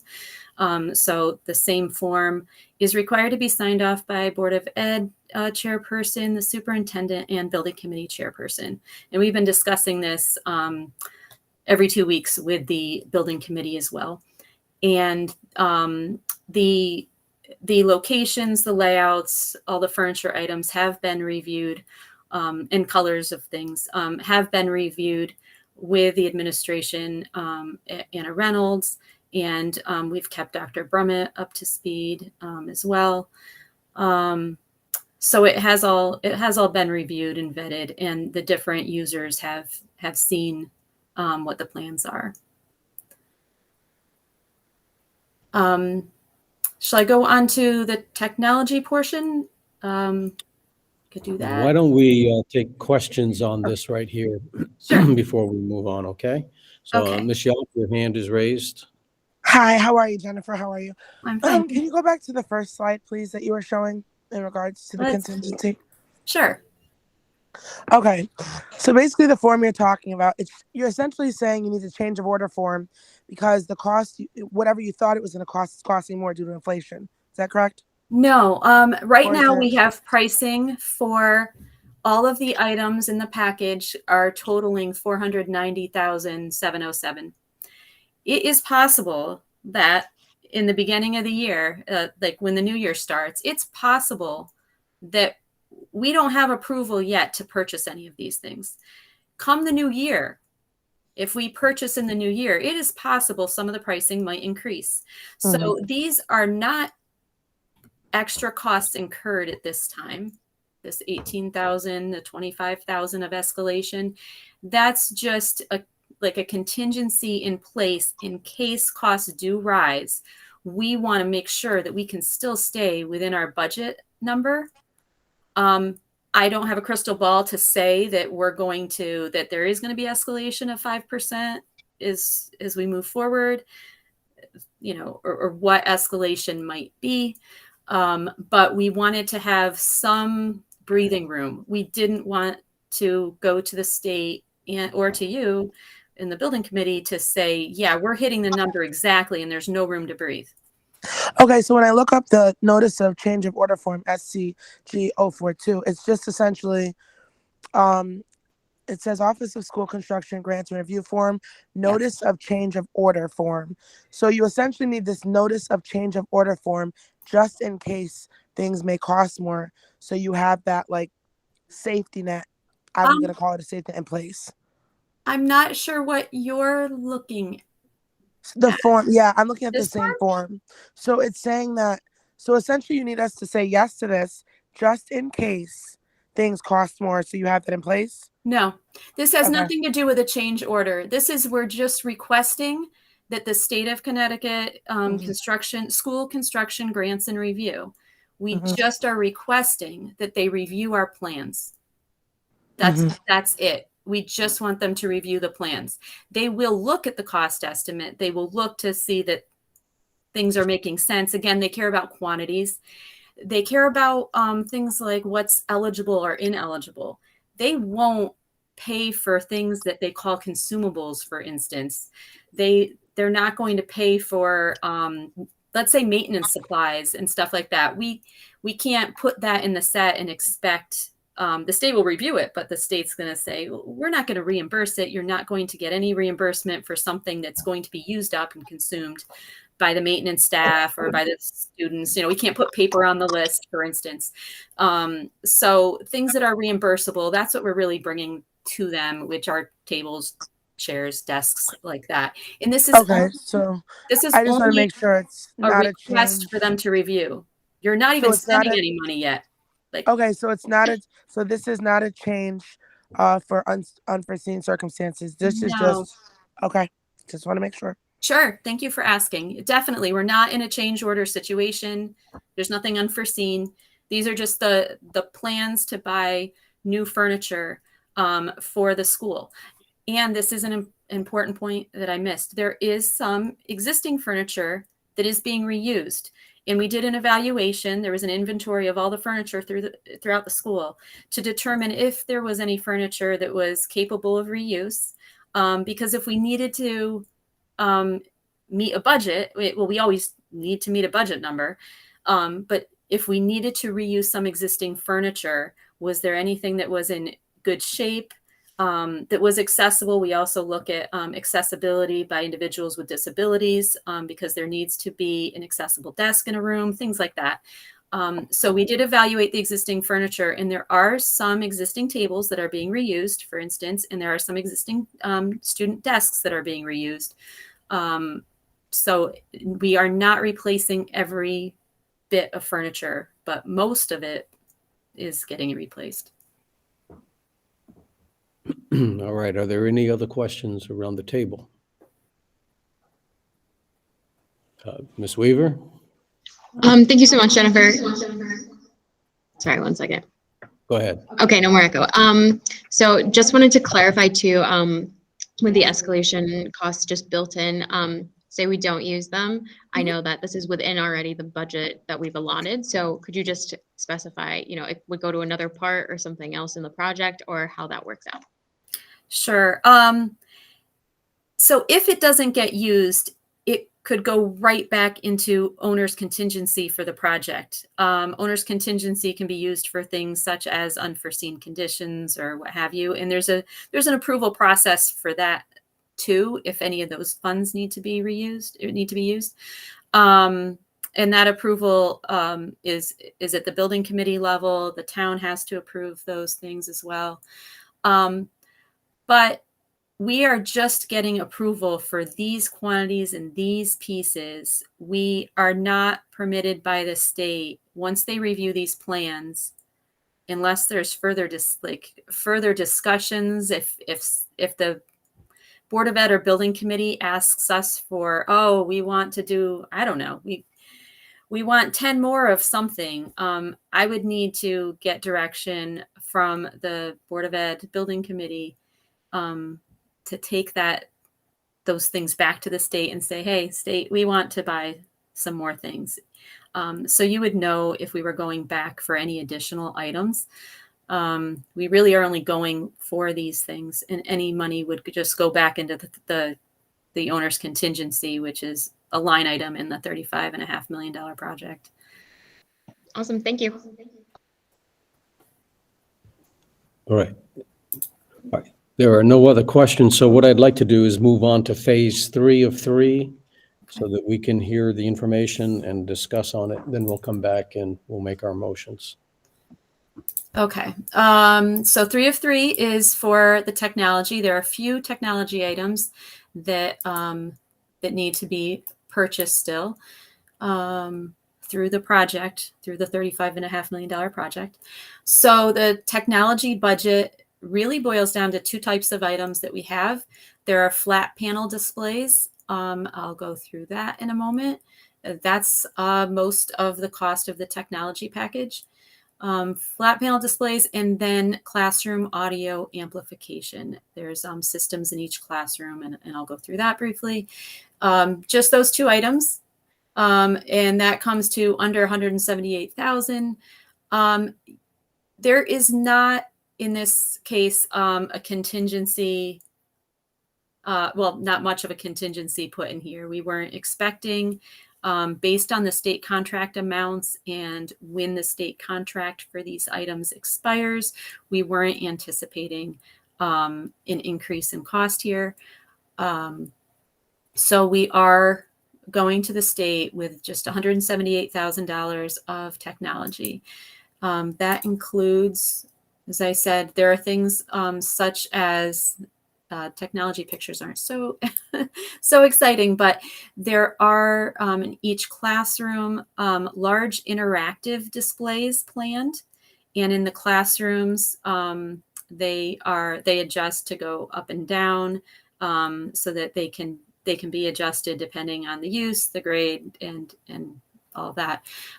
So there are interactive displays, and then in some other support spaces, there are smaller fixed panel displays, which are not interactive. So most of that cost is for the displays. Classroom audio amplification. There's an amplification system that will be installed in the ceilings. This is kind of a picture from the manufacturer, that there's a system in the ceiling. The teacher wears a mic, and what it does is it helps distribute the sound better to students. There are also devices for students that might have special needs that need to use a special device to hear the teacher more clearly. The system really is supposed to even things out, not just have the front of classroom learners, be able to hear well, but the kids in the back too, to be able to hear the same.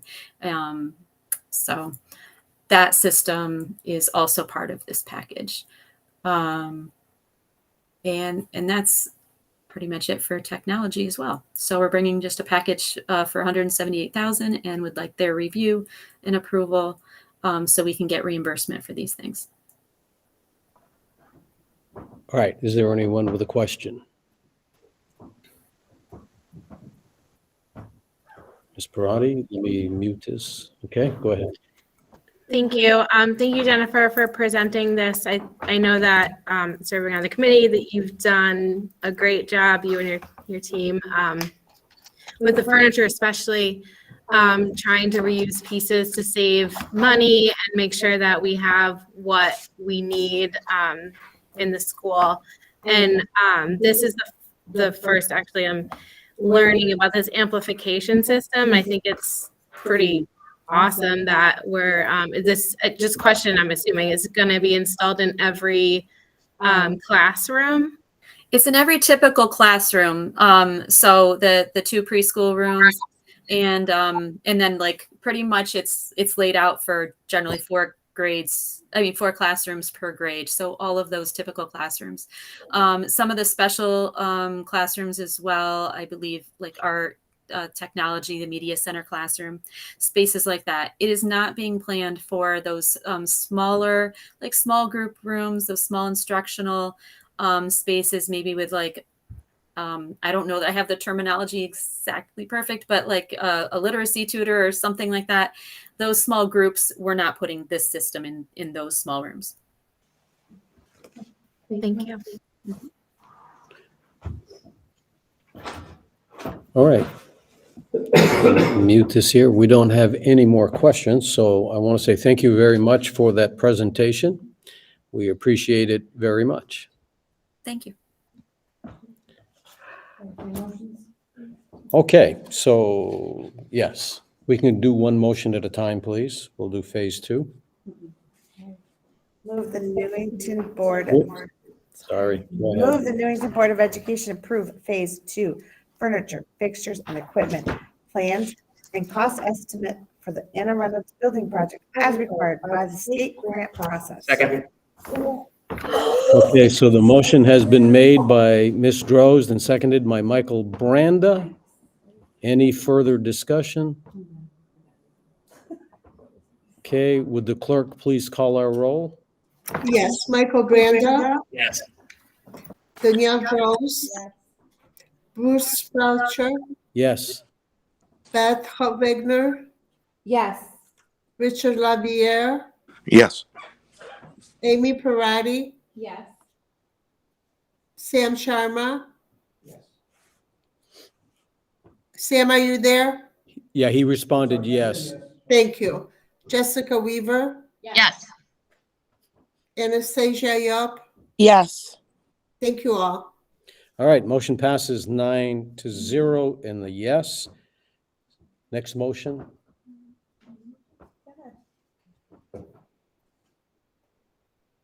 All right, I'll motion.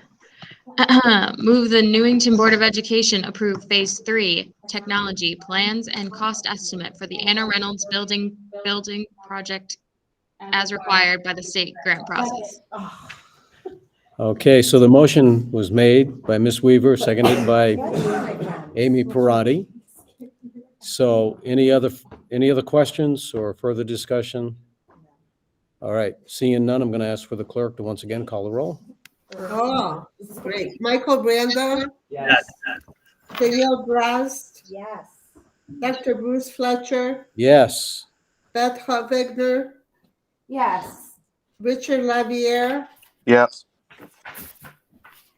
Amy Parati? Yes. Sam Sharma? Yes. Jessica Weaver? Yes. Anastasia Yap? Yes. Thank you all. All right, motion carries yes, 9-0. Thank you all so very much. So we are moving on to the next thing, which is a discussion, possible action related to the superintendent and board chairperson support. I believe Mr. Branda is the one that requested this motion, so I'm going to let you read it and explain it. Do you want me to read the motion first? So we can discuss? Yes, we can. Let's do that. Move the Newington Board of Education affirm their support of Dr. Maureen Brummett and Dr. Bruce Fletcher in their roles as superintendent of schools and board chairperson respectively. Second. Okay, so the motion was made and seconded. So we'll open it up for discussion. Mr. Branda, you made the motion. You get to go first. Yeah, thank you. I know we discussed it at our last meeting, just in light of the comments that were made at a public town council meeting. Some of the accusations and the statements that were obviously unfounded, but I think at our last meeting, there were a lot of facts that defended Dr. Brummett and Dr. Fletcher, and a lot of information that this board found out. And I thought it was important that the board as an entire body just go on the record and state that not only do we disagree with those comments, but that we do support Dr. Brummett and Dr. Fletcher in their roles. At the last meeting, and I haven't kept up, so I don't know if it's happened. I did request that the town council in some way, shape, or form reach out to Dr. Brummett, Dr. Fletcher to express their satisfaction with statements made, allowing the board to understand that they're not representative of the entire council. I'm not sure if that happened, so I don't want to say that it did or didn't. I hope that it did, because I think anybody who's paid attention to the local political scene in this town understands that Board of Ed versus town has been the rivalry of the decade. And I think that these are instances that relate to that. And I think it is important for us as a body to make sure that we state our support for our two leaders, but also that we make it known to the town council that we were, I don't want to say hurt, quite satisfied by the comments made, and hope that they don't represent the entire council's view. All right, thank you. Any comments from the board members here? Ms. Droz? All right, so this might be our first disagreement there, Mr. Branda. It's okay. We had to have I'm not against like saying, yes, I support you two. Are you coming She through? muted me. She's like, I don't want her to speak. Is it coming through mine? Sorry. Yeah, it's coming through yours. Does it work? We can hear her through yours, Bruce. Is, we spent a lot of time at our last meeting stating our feelings, and I think we were all very honest about how we disagreed with those comments. I'm just concerned that if we further do this, like we made our statement, we as together as a board said, we are, we don't like that anyone was talking smack about our, our board chair and our superintendent, and we defended our reasons why. And I think we stated our feelings. So I would be apprehensive to say, not that I'm saying yes or no to this, to have this motion, only because I just think we're talking about, we want this olive branch. We want to get along. We want that rivalry to end. And I just think this might just cause one more push. And that's my view, is my opinion. I could see it differently. So I just want to clarify that when I did request this along with other members in order to get it on the agenda, it was prior to our discussion. So my thought when I saw this in the agenda packet was that it was important to the two people that were probably offended by the statements. So that's why I went ahead with the motion. I understand your thought.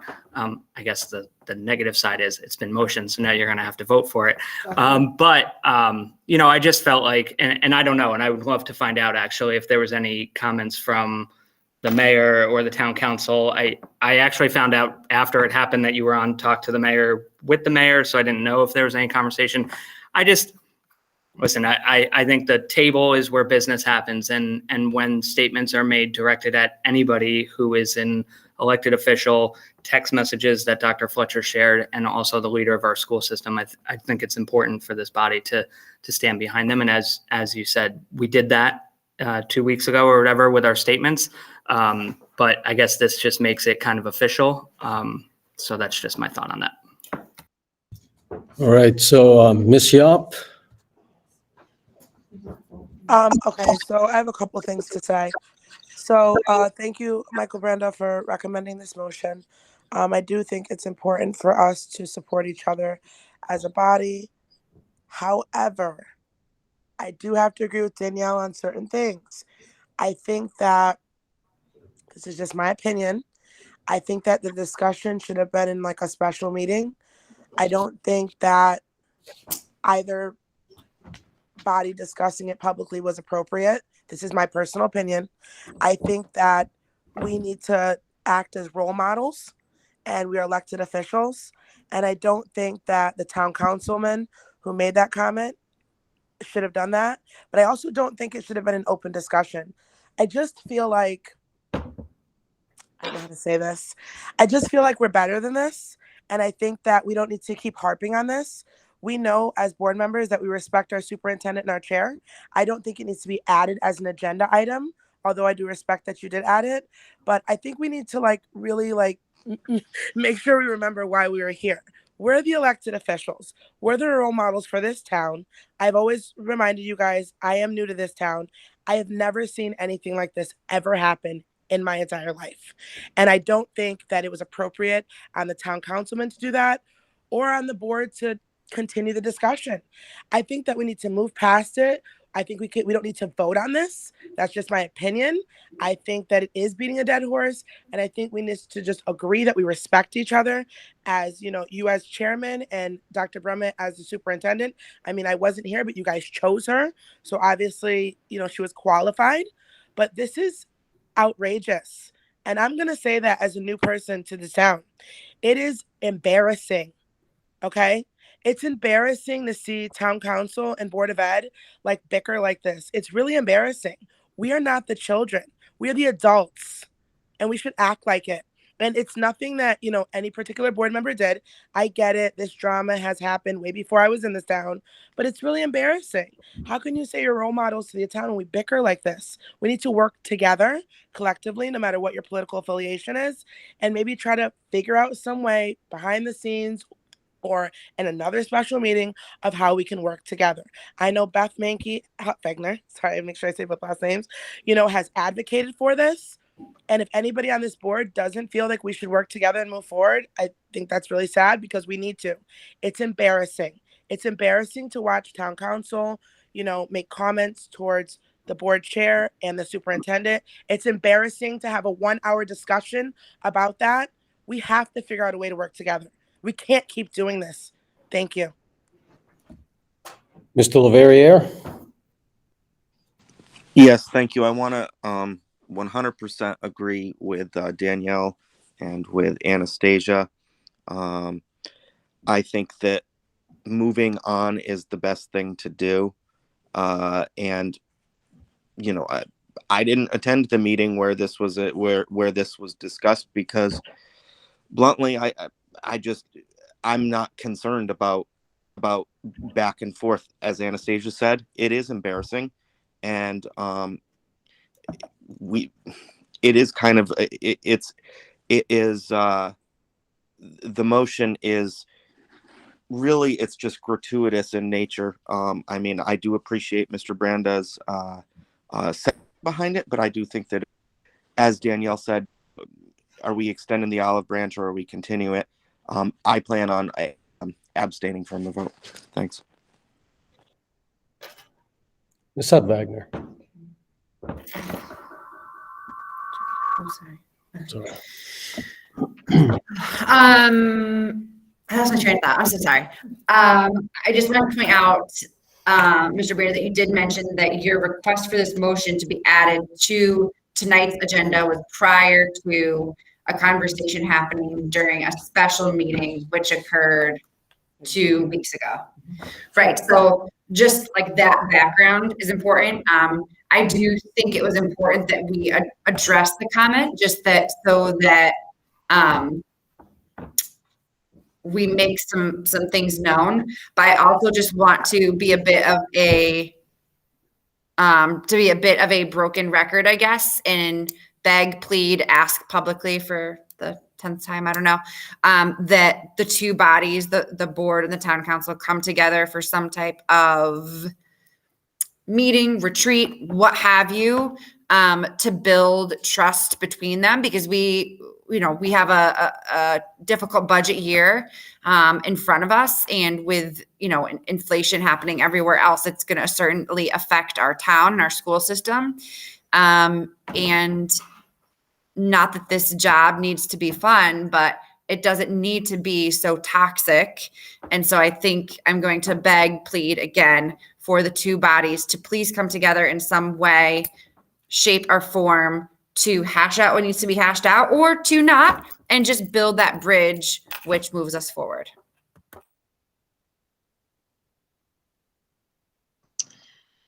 Yeah, I just want to say I take a bit of umbrage with comments that we need to move on, and this is just, too much or gratuitous. I completely disagree.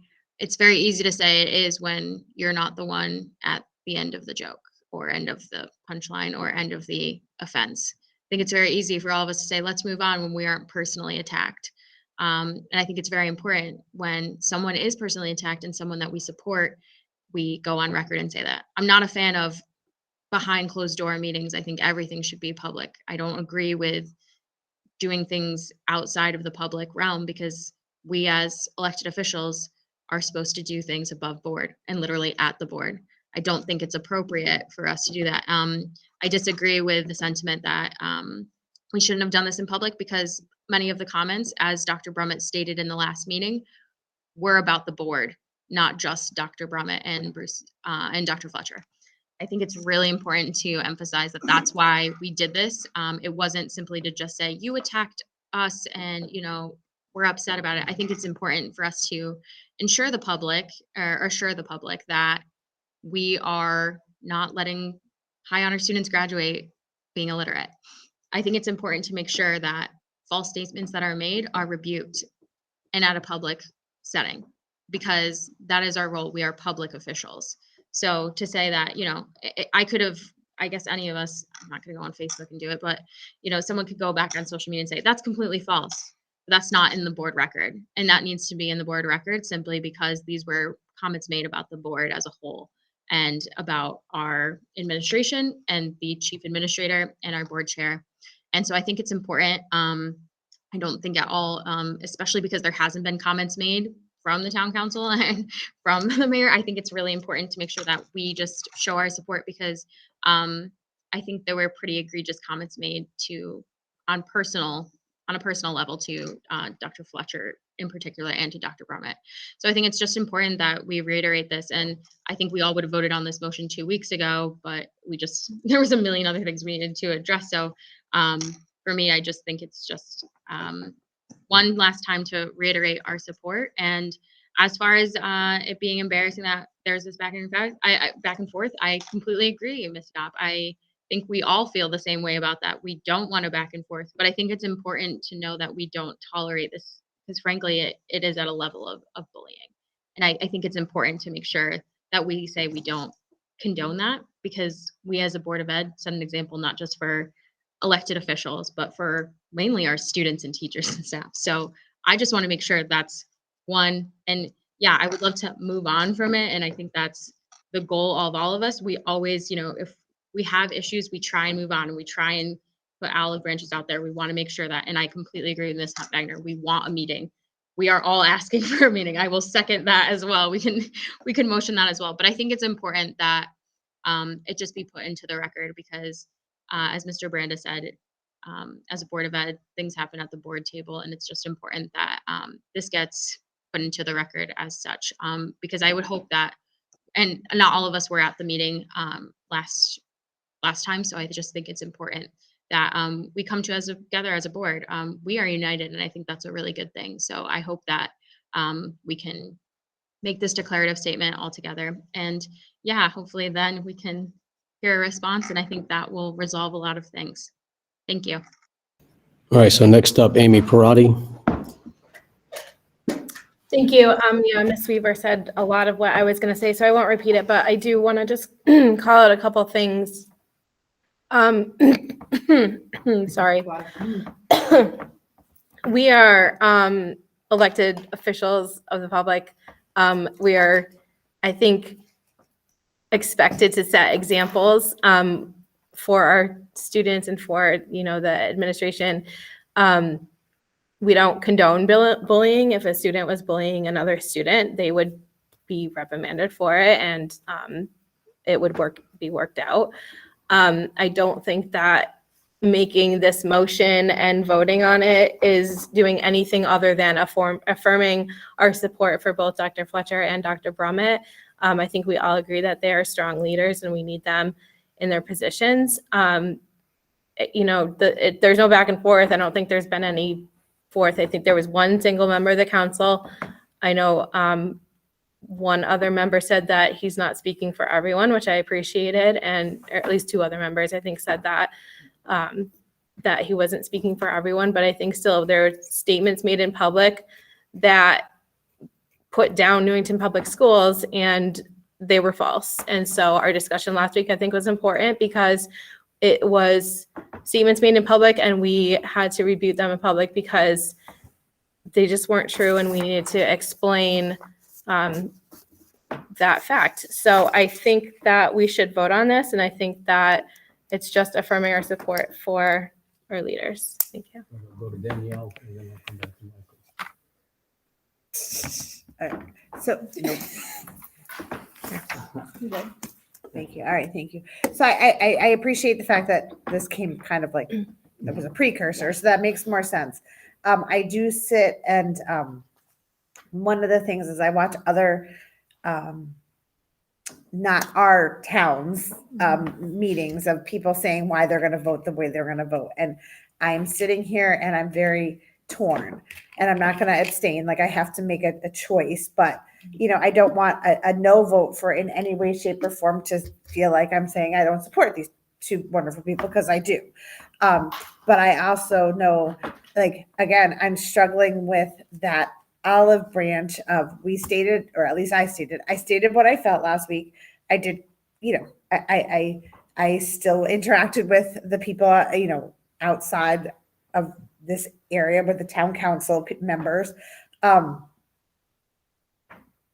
My gut, like my intuition gut is like, I just feel like if I say yes, because I support you, I'm saying my words are saying I'm not, and I don't want to let it go because I feel like we've done what we needed to do. And I don't want the board to feel like if I say no, which I probably will say no, is not a slam on you two or a slam on the board. And I want to work together. It's that I want to work with the town council, because the reality of it is we are going into budget season. And if we want them to play nice, right?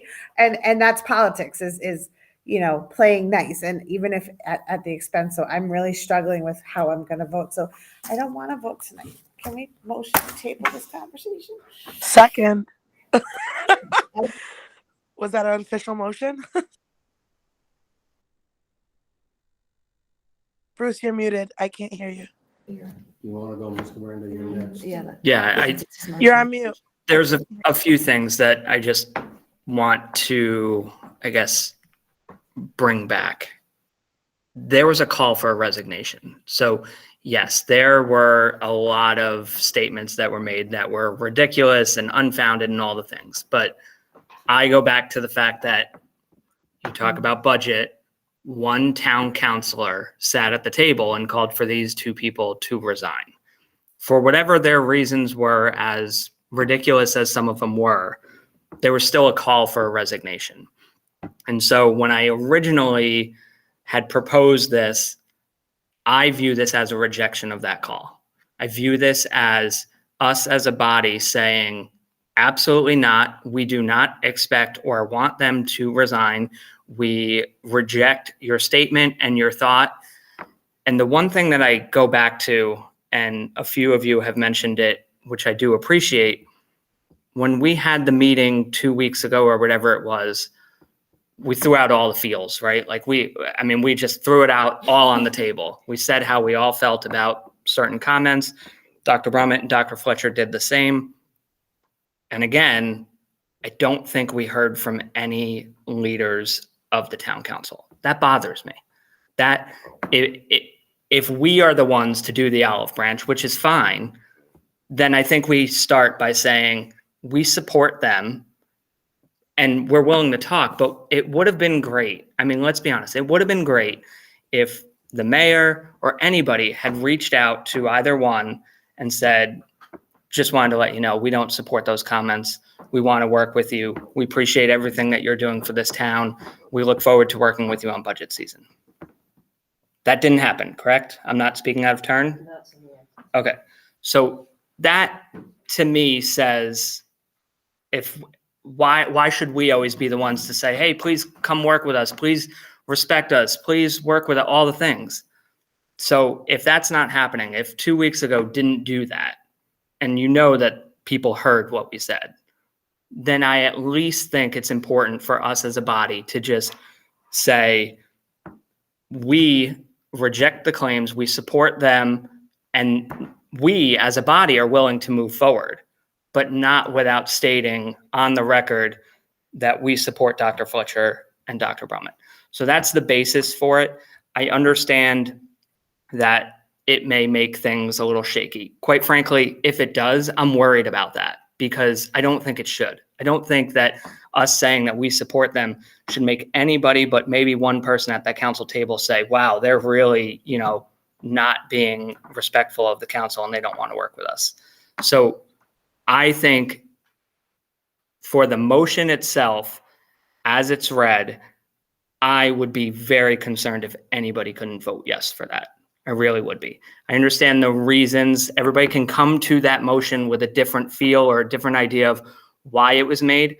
I'm telling you why I wanted it to be made, but as you can see, it's not like we mention the counselor in there. We don't say any of the things about what was said. It's just specific to whether or not this body supports our two leaders, and we reject the calls for resignation, and we are ready to move on. But I think realistically, it's hard to without doing that. Ms. Yap? So I do have to agree with Danielle. Sorry, Danielle, I'm agreeing with you a lot tonight. I am very uncomfortable supporting this motion. And it's not because I don't support Bruce or Dr. Brummett. I am very uncomfortable. It's not, listen, we're going into budget season. I am advocating for us to get the things that we need. We do have to work with the town council. I do support Dr. Fletcher. We have, we're both on the same party. I have conversations with you. I have a good rapport with Dr. Brummett. If I need anything, I have no problem calling you. But, I just would either have to say no or abstain. And it's not because I don't support you. It's because I want to ensure that we have a good relationship, with each other. I understand, Michael Brando, what you're saying, that we shouldn't always have to be the person to reach out. But maybe we just are the bigger people maybe we just have to keep doing that. And it's really sad because most of us are a lot younger, and that's really sad, but it just seems to be the way it is. And it's unfortunate, but I don't know what to say. I am very uncomfortable with this vote, and I'm going to say that publicly. This meeting's recorded, so I will not be voting on this, but I do support you, but I just can't do that. I'm sorry. Thank you. Sam? Right, so I think when we met 2 weeks ago, me and I think I agree what Michael and Jessica and like Amy said today, but even like 2 weeks ago when we met, and Michael was like, and I said the same thing, let's just wait and like actions speak louder than words, and we all were hoping that something's gonna come out. Maybe the mayor's gonna call you guys up. No one called you up, right? No one said sorry. I mean, that's embarrassing. That's really embarrassing. And what's not embarrassing is like, why should we take this? There's no need for us to take this, right? So, I mean, this motion is everything. I support this motion, and I hope all board members are gonna vote yes. Because if you don't vote yes, actions speak louder than words. So it just shows what you support, and we're not gonna get bullied. So I think that's all I'm gonna say now, and I hope you all vote yes. All right, so I got two more people, and then we're going to move on with this. Jessica? Yeah, I just wanted to. Okay. Okay. I just wanted to say thank you for Mr. Branda. I think that gives clarity to what this intention is, that yeah, I don't want Dr. Brummett or Dr. Fletcher to resign. And so to me, this is me saying that because I support you and I don't want you to resign. So I think that's the basic. I don't think there should be any sense of, I don't feel uncomfortable saying that. I would hope that, I think that's, when we get down to brass, that's what it is. I think that was the core of a lot of, actually, there were multiple requests, I think, to resign. So I don't want them to do that. And going into budget season, I would just want to say, though, it comes across extremely toxic, if that's a relation. That's a definition of a toxic relationship, I guess. If we have to be beholden, I don't want to, if you don't want to show your support for someone, if it means that someone else will do, like, we won't be able to get along. I think in this, it's the same way if, God forbid, one of us said something bad. I just think of it kind of shoe on the other foot. If we said something bad about, a town councilor, and that we called for the resignation of one town councilor unprompted and made all these falsehoods, I think the town council would react the same. So I just think of kind of golden rule here, and just being able to treat them. So I think we all do and hope we can move on. But I do think when harm is done, that needs to be remedied. And that's what I want everyone to come away with, is that there should be remedy. And then you can move on because you've resolved something. But this, to me, still seems unresolved if there's no remedy or anything to do. So I'm going to support Dr. Brummett and Dr. Fletcher and hope that they don't resign. Yeah.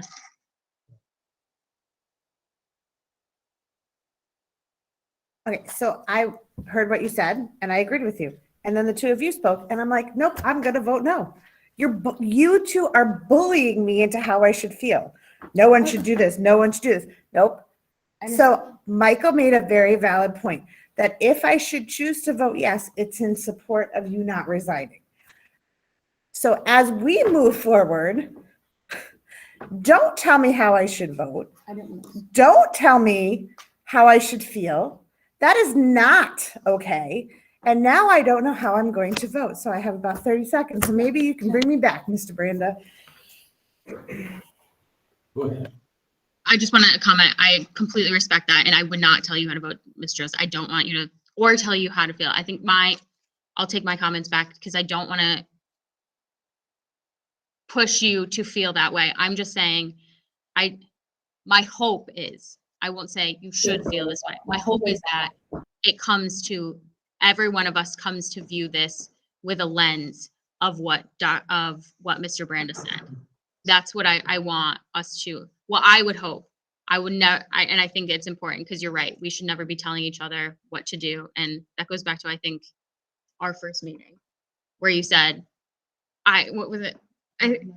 You go, I think for myself and no one else. And I think that's right. We do also think for ourselves. So I think I'm going to recant some of what I said and just say, I hope that we all can view this with a lens of we support them in the vein of what, I'm going to call you Dr. Branda. I'm so sorry. Yeah, got it. So I just want to say thank you for your comments and for checking us, Ms. Strohs. And thank you for giving us the lens. I hope that we can all view it. All right, final comments. So, yeah, I'm not telling anybody how to vote. I hope that for the words of the motion, I hope that those words are what come through. I will be honest that if I had found out the town council or anybody had reached out to either one and just said, hey, we listened to the comments, you know, what was said was totally unfounded. We don't want you to resign. We appreciate you. We want to work with you. I would have seen this in the agenda packet and said, we don't need to do this. I think trying to be realistic about elected officials in this town, I think a lot of people voted for that elected official. And I think when we go back to the idea of being role models, which I'm not sure that we are role models for our community outside of, again, like Jessica mentioned, maybe for the students and teachers. I certainly hope nobody my age is looking at me as a potential role model for them. But with that said, people do cast their support for all of us at the table. And I just feel like we are at a moment in this town where things aren't great between the two bodies. And they haven't been great for a while prior to Dr. Brummett getting here. So nobody can ever say that it had anything to do with her.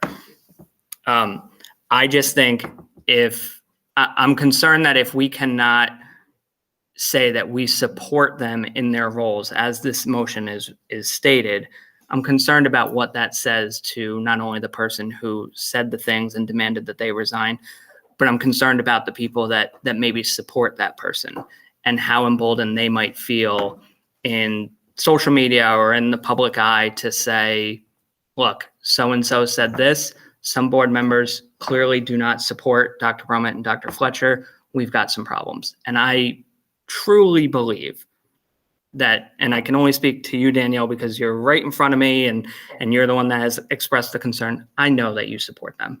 I 100% know that. I thought you said you don't. Yeah, no doubt. Yeah. Dr. Fletcher came in there. Yeah. So I hope that this motion can be voted on based on how it's written.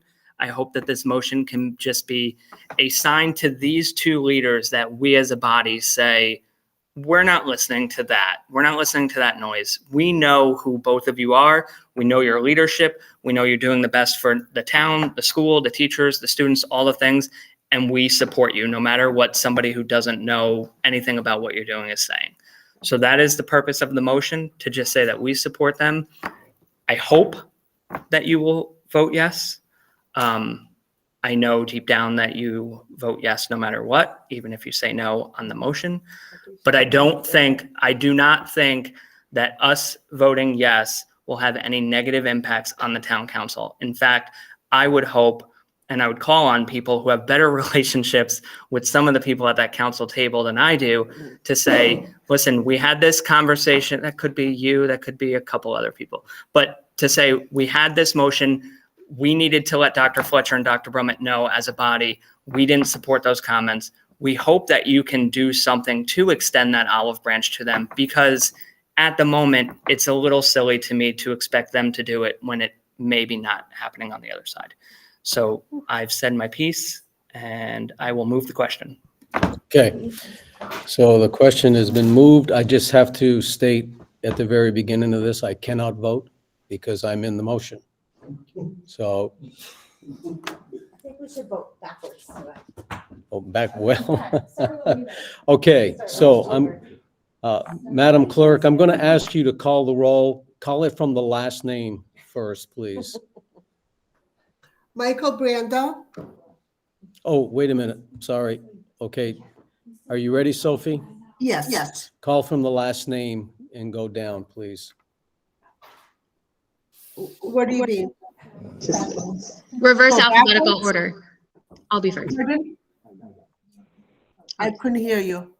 Okay, do it in reverse order.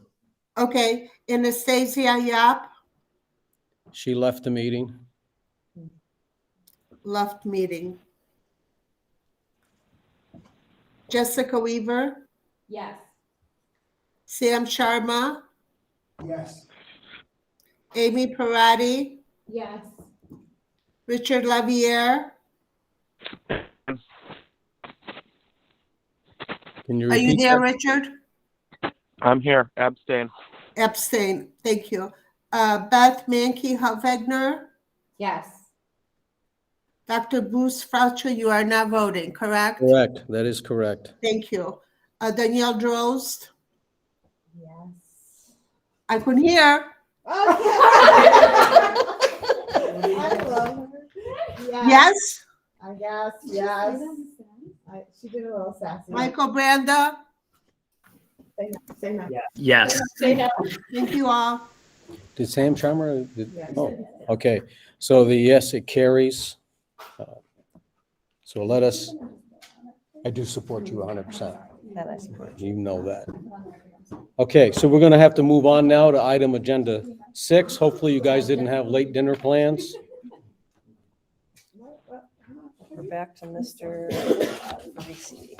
Mr. Farisi, this next one is you. We're going to have the discussion on the board bylaws on BOE meeting minutes. Let's do it. And why don't you This one's a quick one. Excellent. Will do. Can everyone hear me? Yes, excellent. Thank you. So the Board of Education Policy Committee did review the bylaws of the board, specifically Board Policy 9326 minutes. And we looked it over to see if there would be a requirement or a need for a revision to that policy for minutes to be taken in a different way. Following a comprehensive review, we identified that the board policy was written in a way which affords us the opportunity to decide how we take minutes, which is in our best interest. So I know Dr. Fletcher stepped out for a moment, but really the board policy reads that it is up to Dr. Fletcher and the superintendent of schools to dictate how the minutes will be taken. And so upon, the kind of rules or that they set out for how that will be done is the level at which we have the opportunity to take them. And so we would then defer to Dr. Fletcher and Dr. Brummett to make that decision if there was a thought or a consideration for minutes being taken in a different way than they currently are being done now.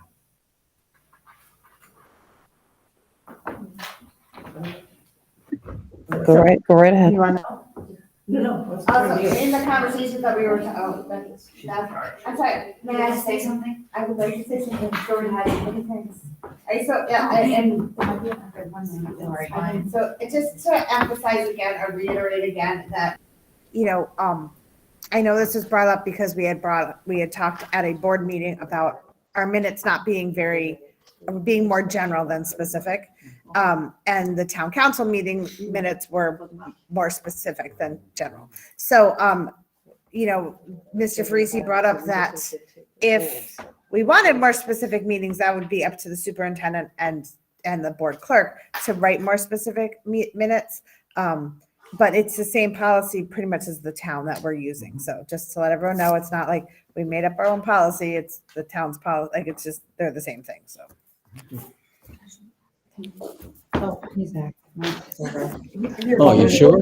Yeah, I just wanted to add as a committee member too, when we looked at this, we did do extensive research into not only this policy, but kind of we're looking at other policies and saying, okay, what is prescripted? Does it need to be actually codified into the policy to say, okay, we have to take minutes as X, Y, and Z? And really, I think we want to be able to have the policy as is and then put the discretion up to the board chair and the superintendent, as well as, one of our admins being the capability of doing that and saying, where can we add? And I think I just want to say thanks to Ms. Droz for bringing that up, because I think we kind of looked back and saw discrepancies between the actual level of descriptiveness in the board versus town.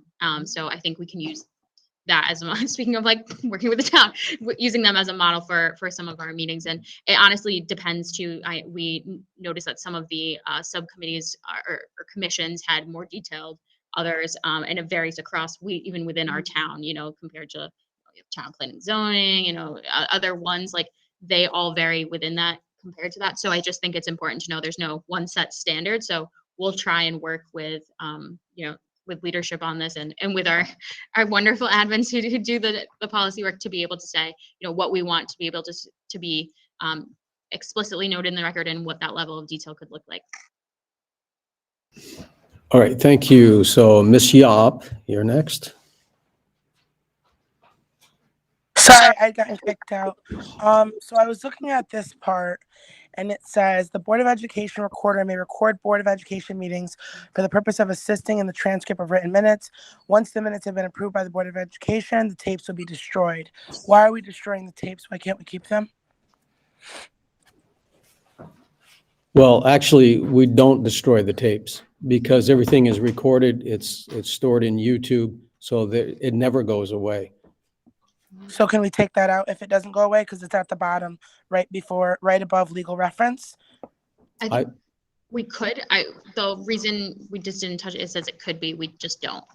I think just like the options there, so we just didn't see that. But I'm not sure. I think it would make more sense if we took that piece out, since it can't be destroyed. We can amend that. That wasn't really the focus of the Oh, I get policy. it, but it more was on just the something I description, so noticed. we can always revisit as we do in policy. Perfect. It's right above legal reference, Connecticut General Statutes. Okay, Oh, I just want. go ahead. Just wanted to ask for clarification if we wanted to change that word will, is that something that has to go back to our committee, or can it be done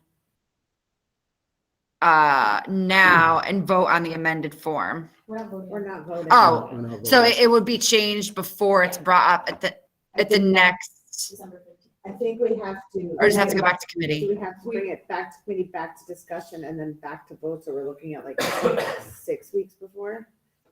We could count this as discussion. Okay. We're discussing it. Because I would, in light of, and not that, I like it, and not that we should always like play into accusations, but in light of some accusations that tapes were played with, yada, yada, yada, maybe taking that word will out would be helpful now that I'm like thinking about it again.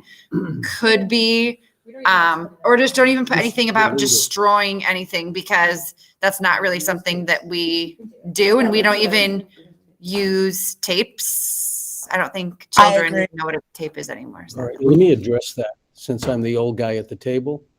I've been doing board meetings for 40 years. And back in the day, everything we did in a board meeting was recorded on a cassette tape. Then they were transcribed from the cassette tape. Then you could erase the cassette tape, but you had to have a provision in the bylaws to allow you to be able to do that. Because once a written document is approved by the board, it becomes the official document, not the tape. That's why you have the allowance to erase the tape, but we don't use tapes anymore. Everything is MP3, everything's stored electronically. So it's a moot point. So we need to just remove it. So you'll understand the history behind it. So it's not nonsense. Anybody born 1980 and later is going to say, I have no idea what that is. I just want to correct the record that we did use these in Youth Adult Council around circa 2015.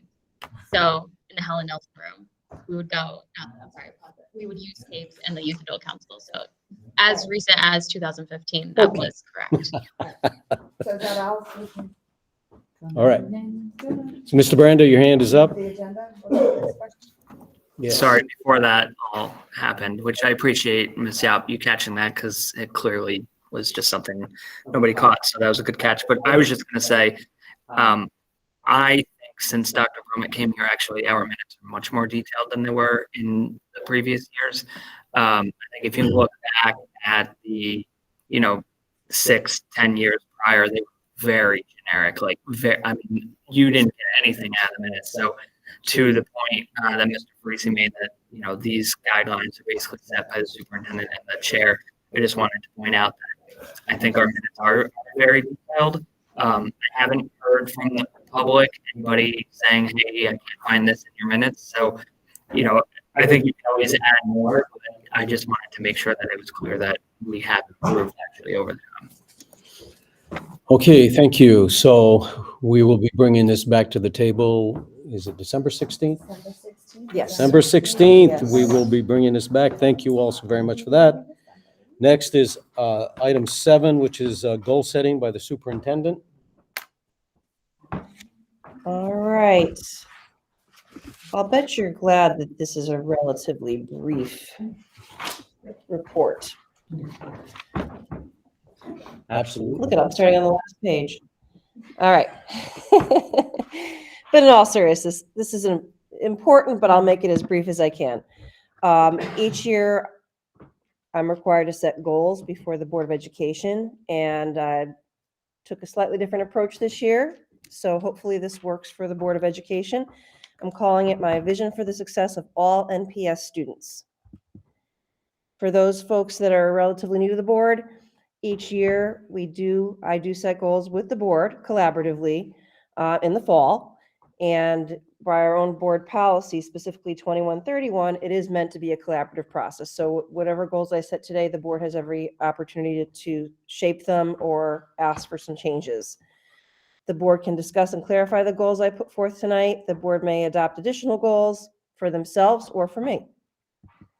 Mid-year meeting in January, I will present my update and the board can provide feedback. So for that meeting, we would go in executive session because they'd be giving me some feedback on my job performance. And then in May or June, we have a year in review, which I'd do an update to the board in public session, but then the discussion about my performance and my contract would be in executive session. So that's the long and short of it. And as the board is aware, I believe they're aware that whatever written document the board puts forth about my evaluation is an FOI document. So it can be accessed by any member of the public, and often it is. The newspapers often FOI superintendent evaluations. Briefly, I show this chart a lot, but why I put it as one of the first things I show to the board or members of the public in presentations is we can't set goals for our district without looking at our significantly changing demographics. And I even asked our data collector to go back just a year so you can see in a year's time, especially in the area of 504 students or EL, in a year's time, we've gone up another percentage point of students who are now first language is not English. I was surprised to see a little decline in the free and reduced lunch, which is hopefully a sign of recovery from COVID. But we're still, if you go back just to 2018, shortly before I arrived, we've gone up 10 percentage points in that short amount of time. Our open choice numbers were up a little bit last year. They're hovering around 120 right now. And our magnet numbers at the beginning of the school year are 198. That tends to flex as well. But I really wanted the board to see those demographics of those high need populations. And pardon me, for those of you that are on the curriculum committee, I'm going to do a brief review because that data does show the board where we're at right now. So the USA results are a math and reading assessment that we use. And this shows you where we landed in the spring compared to pre-pandemic times. So walking you through it, the blue line is 18-19. 19-20 was the year pandemic hit. We didn't do spring testing that year. 2021 is obviously last year, and green is this year. So looking at K4 math, one could argue that we're coming back pretty well over the last few years, pretty close to where we were back in 2019. Similarly, in math, we did take a little bit more of a dip, and that's something that is a statewide trend as well. K4 reading, we are higher than we were in the spring of 2021, which is good to see. And lastly, 5-8 reading, again, we are coming back nicely there when you look at our scores during the pandemic recovery. Here's our fall data. So this is where we were this fall, looking at K4 math computation. Still a little bit more work to be done to get back to where we were pre-pandemic, 1920. K4 math concepts, close to where we were pre-pandemic by 2 percentage points. 5-8 math concepts, that's an issue. Middle school math, I think, has been hit hardest. 5-8 math concepts. I guess a math teacher in the room would agree with that. I'm sorry, the first one was math computation. Second one was math concepts. Those are actually even more challenged. K4 reading, again, you're seeing less of a discrepancy there when you look at the 4 years. And then 5-8 reading, we're actually higher than we were pre-pandemic. So these are all very promising signs. Failure rate is one of the ways that the high school measures their success. And when you look at failure rates fourth quarter, because that's sort of the end game for high school kids, that's where you compare pre and post pandemic. We're looking a little better than we were, although at the end of last year things were looking up. Grade 10, pretty much where we were pre-pandemic. Grade 11, a little bit of a dip there, and grade 12, better than we were in the pandemic. So most of these reports are promising. SBA reading, now this is the state test, and I actually was on a call today with Ajit, the state assessment coordinator, and what you see in Newington is very typical for the state.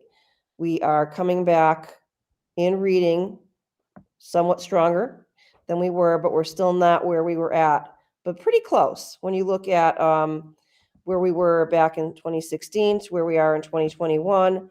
And we are higher than the state right now. We are above the state average. This is, yes, this is the aggregate. And this reflects kids in who are achieving at level 3 or 4. And that means they're proficient or exceeding proficiency. Math, again, we are not where we were pre-pandemic. When you look at the 16-17, we were at 50% proficiency. We're at 44% right now. We are higher than the state, but obviously we aspire to higher than 44% at level 3 or 4. NGSS, similarly, we are still performing above the state, but we're not quite where we were in 2021. And the reason there's not data prior to that is NGSS is a relatively new test, and it was not given in 1920. Where I think we need to put our attention, though, is in this chart, you see that while our white students are at almost 75% proficiency, our Black and Hispanic students are not. So our average is raised up by our white students, but we have to really unpack our Black and Hispanic students as well, and they're not faring as well. And that would be true for math as well. While our white students are performing at about a 70% level proficiency, our Black students are more in the 50% range, and our Hispanic students are below 50%. And that's certainly not something that we want to not take notice of and not take action with. One of the approach I take as a leader is to bring up all of our schools. How do I make sure the schools have what they need to flourish and to do well with the students that they have? We are very much focused on collective efficacy. That is a highly research-based strategy where you leverage the collective talents of your staff to bring up the district. And we do provide, as was mentioned earlier this evening by Ms. Hutt-Wagner, a lot of time, a good amount of time for our teachers to collaborate. And I think that's extremely important. And it's also important how they use that time. So where are we headed? Right now, we are a very diverse group of students. We are still feeling some COVID learning loss impact, but what's equally important, or something that we have to take notice of, is that these factors have impacted overall student achievement, but especially within our subgroup population. What do we want? Where do we want it to be? We want to have the achievement and opportunity gap eliminated for all of our students so they all do well regardless of race. And we want all of our students to do well. When I point out our subgroup population, it does not mean that I don't want all of our students to do well. I think we just need to acknowledge that some of our students do less well. So how are we going to get there? We are going to support our schools with their equity efforts as outlined in the district theory of action and all of our school improvement plans. The theory of action for the district, which many of these schools have adopted, is that our PLCs, our professional learning communities, will operationalize the SRBI framework, which is really looking at data, fidelity of implementation, tier 1 instruction, culture responsive pedagogy. Those are all key pieces of SRBI, and effectively address disparities so that all students are successful regardless of race. I've read some literature about putting language into your goals about big bets. What are we really leveraging this year to make sure our kids are successful? We believe having equity teams at every school is very important. We are about halfway there, but by the end of this year, all of our schools will have them and get proper training so they run well. And we're also betting that our PLCs, which will be further enhanced this year by that SRBI framework focus, will also increase their focus on culture responsive teaching. We believe that when some kids are not doing well, one of the ways that that could be turned around is to be more responsive to the different cultures in the room. And we are working very diligently on that. Okay. How are we going to move the gears forward? Central office leaders are going to provide ongoing professional learning to building leaders to effectively support courageous conversations. And really, when you boil that down, that's we can't leave a conversation without looking at that achievement gap and illuminating it and make sure we're dealing with it. Coaching and feedback to our building leaders so that they can run SRBI discussions and decision-making for equity at their schools, and making sure we provide explicit feedback to educators in relation to those key pieces of SRBI and equity. You have to have metrics. How do you know you're doing a good job? We are developing a data dashboard that is going to monitor what you saw tonight on the charts. We're going to create that in a more readable fashion, which I will share with the board throughout the year so you can see, hopefully, the lines going in the right direction. I also feel that what we do at our Board of Ed presentations when you hear from schools is going to inform you how you think our district is doing. What are we doing? What are some of the innovative things that we're doing for the students and for what the kids are getting out of it? My weekly updates tend to focus on what's happening in our schools and how our kids are coping and dealing with what's going on and the successes of our kids. And survey data. We're doing a multitude of different surveys throughout the year. Right now, you're familiar with the equity survey, but that's just one of several that we do that we report out on throughout the year. We also want to establish key routines. One of them is rounds visits. We had a rounds visit today at John Wallace. And today we were looking at specifically how their grade level teams function. We also are providing ongoing training in culturally responsive practices. That's not something that all our teachers are well versed in yet. We also know that as we develop our equity teams, and some schools already have them and some don't, we need to make sure there's training, because you can't just put folks together and hope that they're going to run a good equity team. It's got to be with proper training and proper coaching from a variety of staff.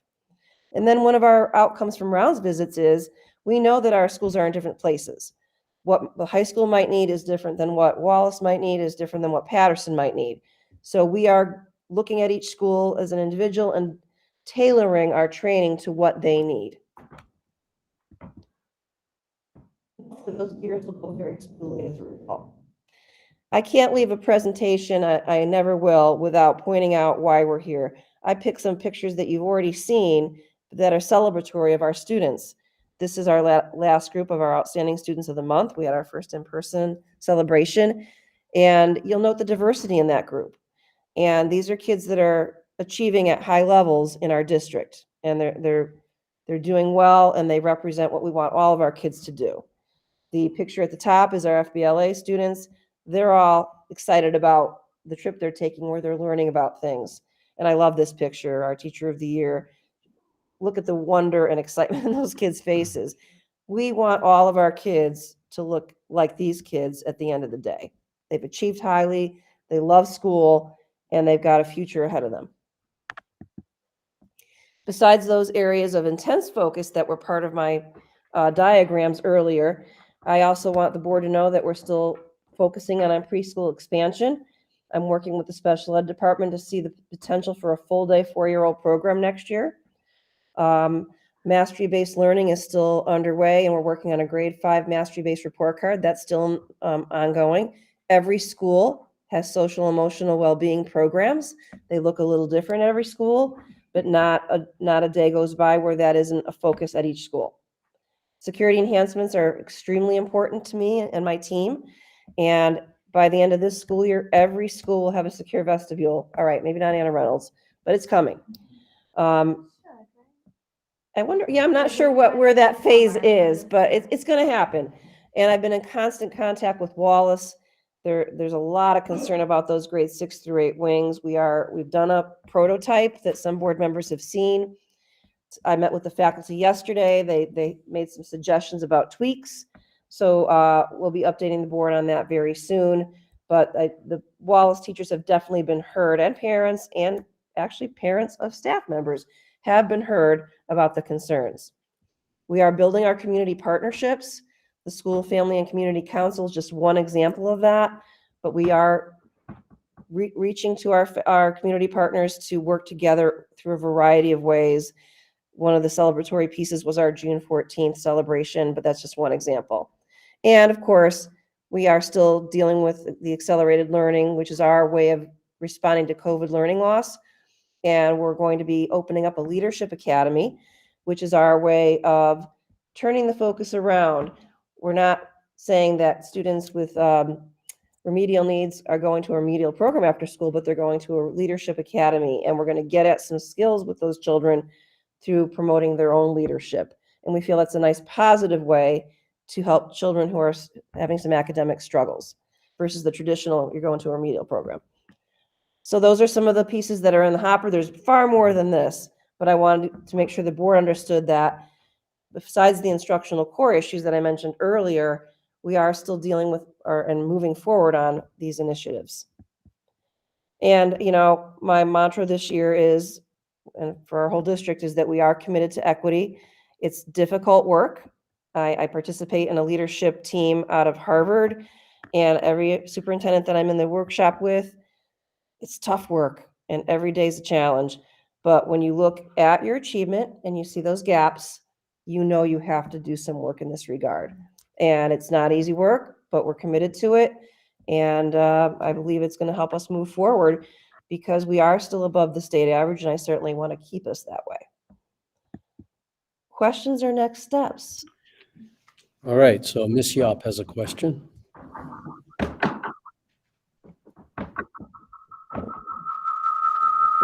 Oh, no, that's me. Can you hear me? I can hear you. Okay, sorry. It was like a loud screech. So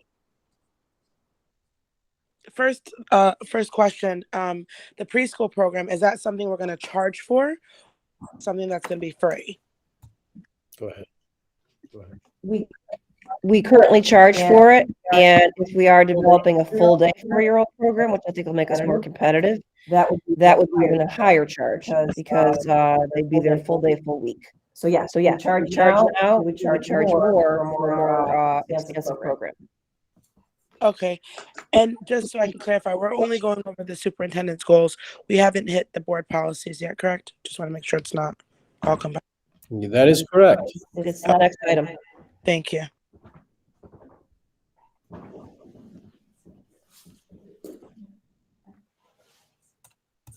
Anyone else have any questions at the table?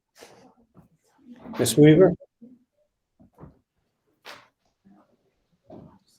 I just wanted to clarify too, because one of the USA tests wasn't for, one of them was missing. We didn't start one for K through 4 reading. I think it was one of them.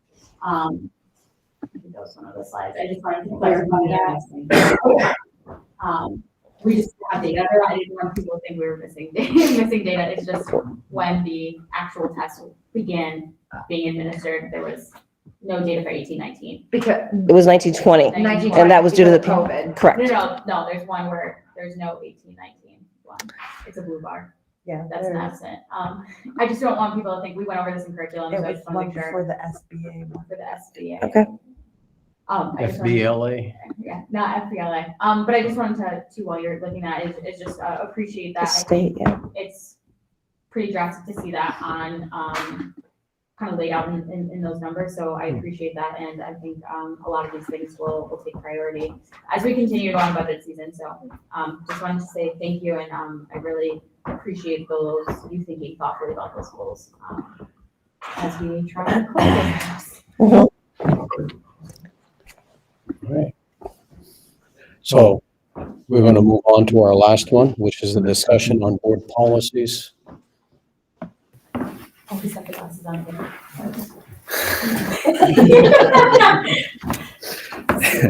I didn't think anyone would notice. So can I clarify, we're not taking action on any of this tonight, right? That is correct. I'd be more than happy to kind of reiterate just the process and thank everyone for the opportunity to do that. So we have 4 board policies that we'd like to discuss this evening. And those policies are listed above. Just to be clear about kind of the process or policy adoption process. So the Board of Education Subcommittee works to review all policy, do the research, vet it, and then provide any suggestions that they bring to the full board for discussion. That's where we are this evening. So we have 4 policies that we have done that with that we would like to bring to the full board this evening for discussion. And that's what we'll do. From here, we have a couple of choices. We would hear the discussion and make a decision whether we need to go back and make further revisions before we bring it to a vote, or we would be able to say next meeting, we will bring these policies back to vote.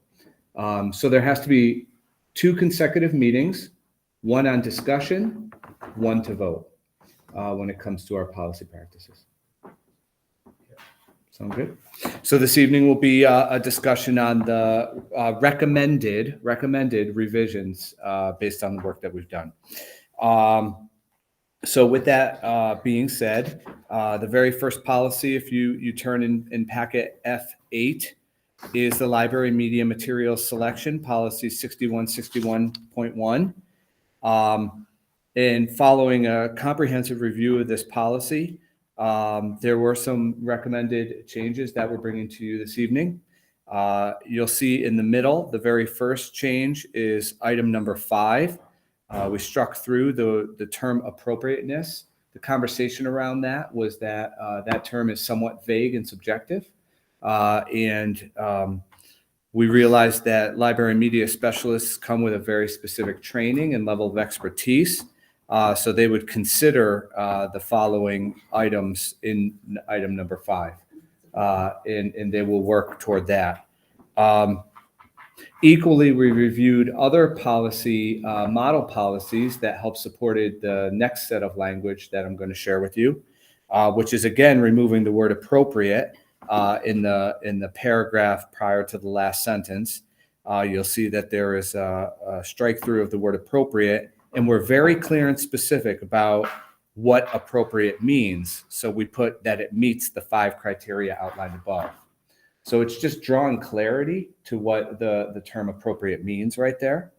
And then the additional language of, in all cases, the decision to retain or reject shall be made on the basis of whether the material represents life in its true proportions, whether the circumstances are realistically dealt with, and whether the material has literary or social value. That is also very important to add. It again justifies and validates a lot of the training and a lot of the expertise of our media specialists and the decisions that they make to put material resources into our libraries. And lastly, again, further clarifying that if anyone were to have any questions or concerns about this policy, we do have a public complaints policy. So this policy is asking you to reference that in the process in which you would go about expressing your concern. And we do get to that process a little later in the policy reviews because we revised that pretty significantly as well. So I can do one of 2 things at this moment. We can take any questions on this policy solely.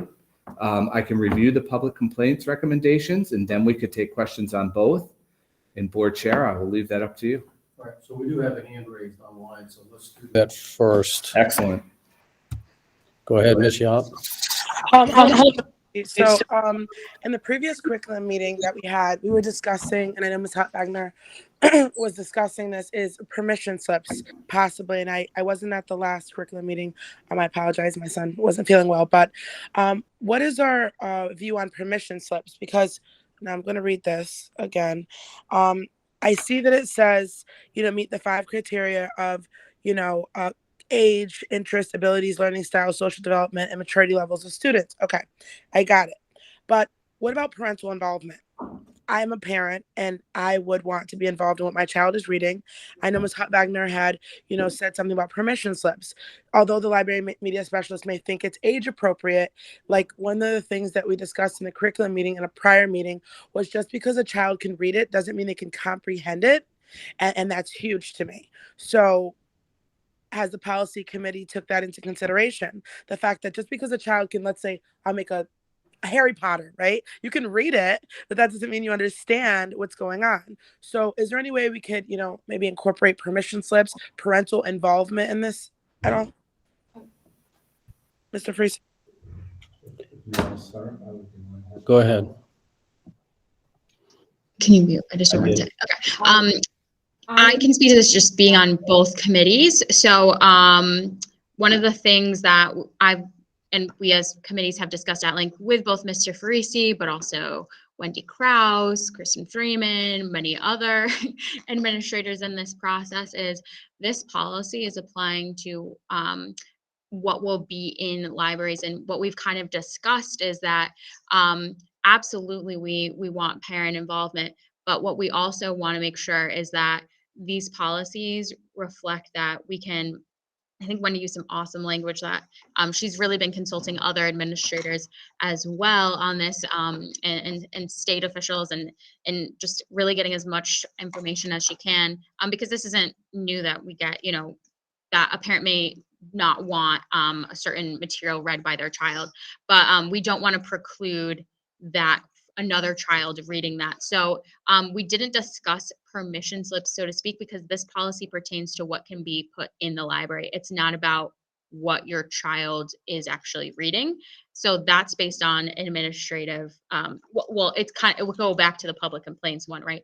So if you don't want your child reading a certain book, we'll refer to the public complaints one. But as for this goes, this is library media text selection. So this is how our staff will go about putting or selecting text that will be in the library. It doesn't necessarily mean your child will or will not read it, if that makes sense. So maybe I understand that in terms of a policy lens, right? We're not dictating how that doesn't necessarily belong in policy, because it's not dictating to the administration or staff how to pick the text, and what is consideration of mind when picking a text selection that may go into the library, which is as known, a school library is a public library, right?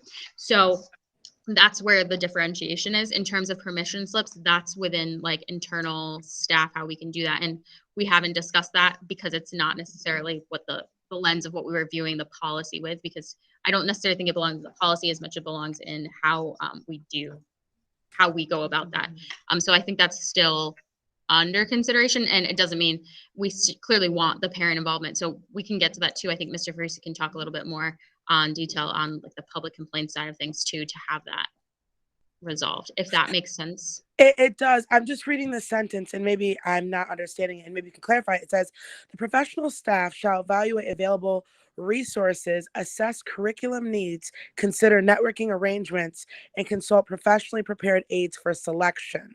Mm-hmm. So it's to go in the library. Just in the library.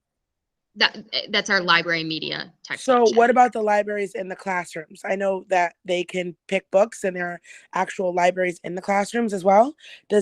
Are you taking that into account as well? Because I know the teachers have their own classroom libraries. So I think we should specify if it's the classroom library or just the actual physical. Well, it's the library, because it would specify if it was the classroom library, because the policy is named library media text selection, so it pertains to just the library.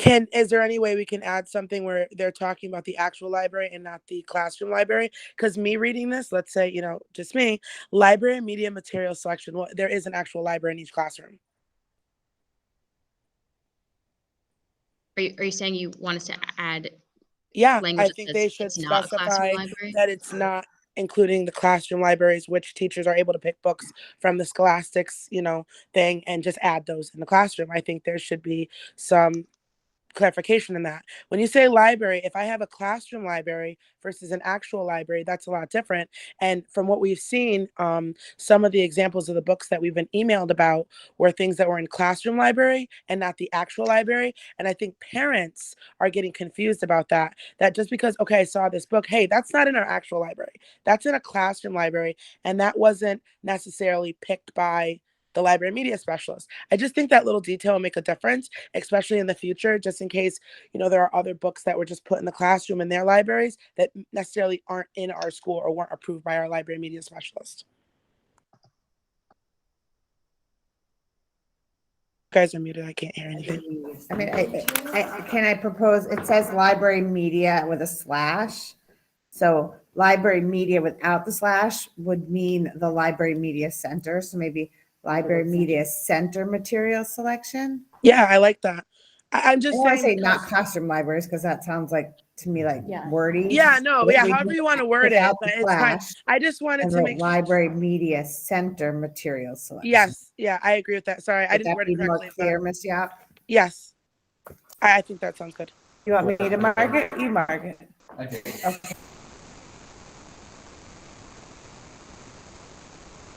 I can't hear you guys. Sorry. You guys are muted. Mr. Leverrier. Yes, I just want to point out, I mean, because we still have like a lot of stuff to go over here, and it's like 10:40 at night. Can we table? I'd like to make a motion to table this and come back at a special meeting because this is like dense material, and due to the late hour, I think that it would be prudent to come back. So I'd like to make a motion to table this. I'll second that emotion. Well, I would just say that I understand. I just want to say there's only like 3 more No, policies. there's a lot of material. Like 45 minutes. We have, Okay, totally. I'm. I just want to make note that we So what's going to end up happening? There is a motion and it's been seconded. That means that we're going to have discussion in December and delay voting until January. That's fine. It's 10:40. We may just have more. Well, I agree, because we have another policy meeting before the 16th. And we have a couple legislatively. It's not fun. So it's, yeah, that'd be great. All right. I would just ask in the meantime that board members, because it's in your packet, please just come Read it. prepared and read those as is. Please do. Are we gonna need? Hold on. And also affect tuition fees one, is that going to put a damper on? As long as it's ready by the end of the school year. Okay. Yeah. Oh. It's not for this school year. It's- All right. Thank you for checking. So there's a motion on the table to table. Okay? And it's getting late, so I'm going to get punchy, so let me be careful. Yeah. Well, there is no motion on the table. So technically, we're just going to, discussion's over. That's it. Yeah, to the next. Yeah. Thank you for waking me up. All right. So we're not done yet, ladies and gentlemen. Not done yet. Don't pack up on me yet. We now have to move to Agenda G, which is public participation on any matter related to board responsibilities. You can call 860-665-8659, or if you are in our Google Meet, you can raise your hand. I will call on you. We ask you to keep your comments to our board responsibilities and to also keep them to 3 minutes. I didn't forget it this time. Thank you. All right, there are no phone calls, there are no hands that are raised. Oh, there is a hand. Okay, Ms. Havens, hold on, let me get you on speaker. Go ahead. Hi, I got in at the end. I don't know exactly what your motion was regarding the superintendent and our board chair. But what I did hear, it sounded like you guys brought to motion something that's like a personal issue and personal opinion and really has nothing to do with the business of the Board of Education or NPS. And I was even more uncomfortable by one of the counselors referring to people who had voted for, one of the board members referring to people who had voted for this town councilman. And it just sounded like a political ploy and personal opinion. And I don't think it ever should have been a motion that was brought to vote. I just had expressed my opinion. Thank you. Thank you very much. Anyone else?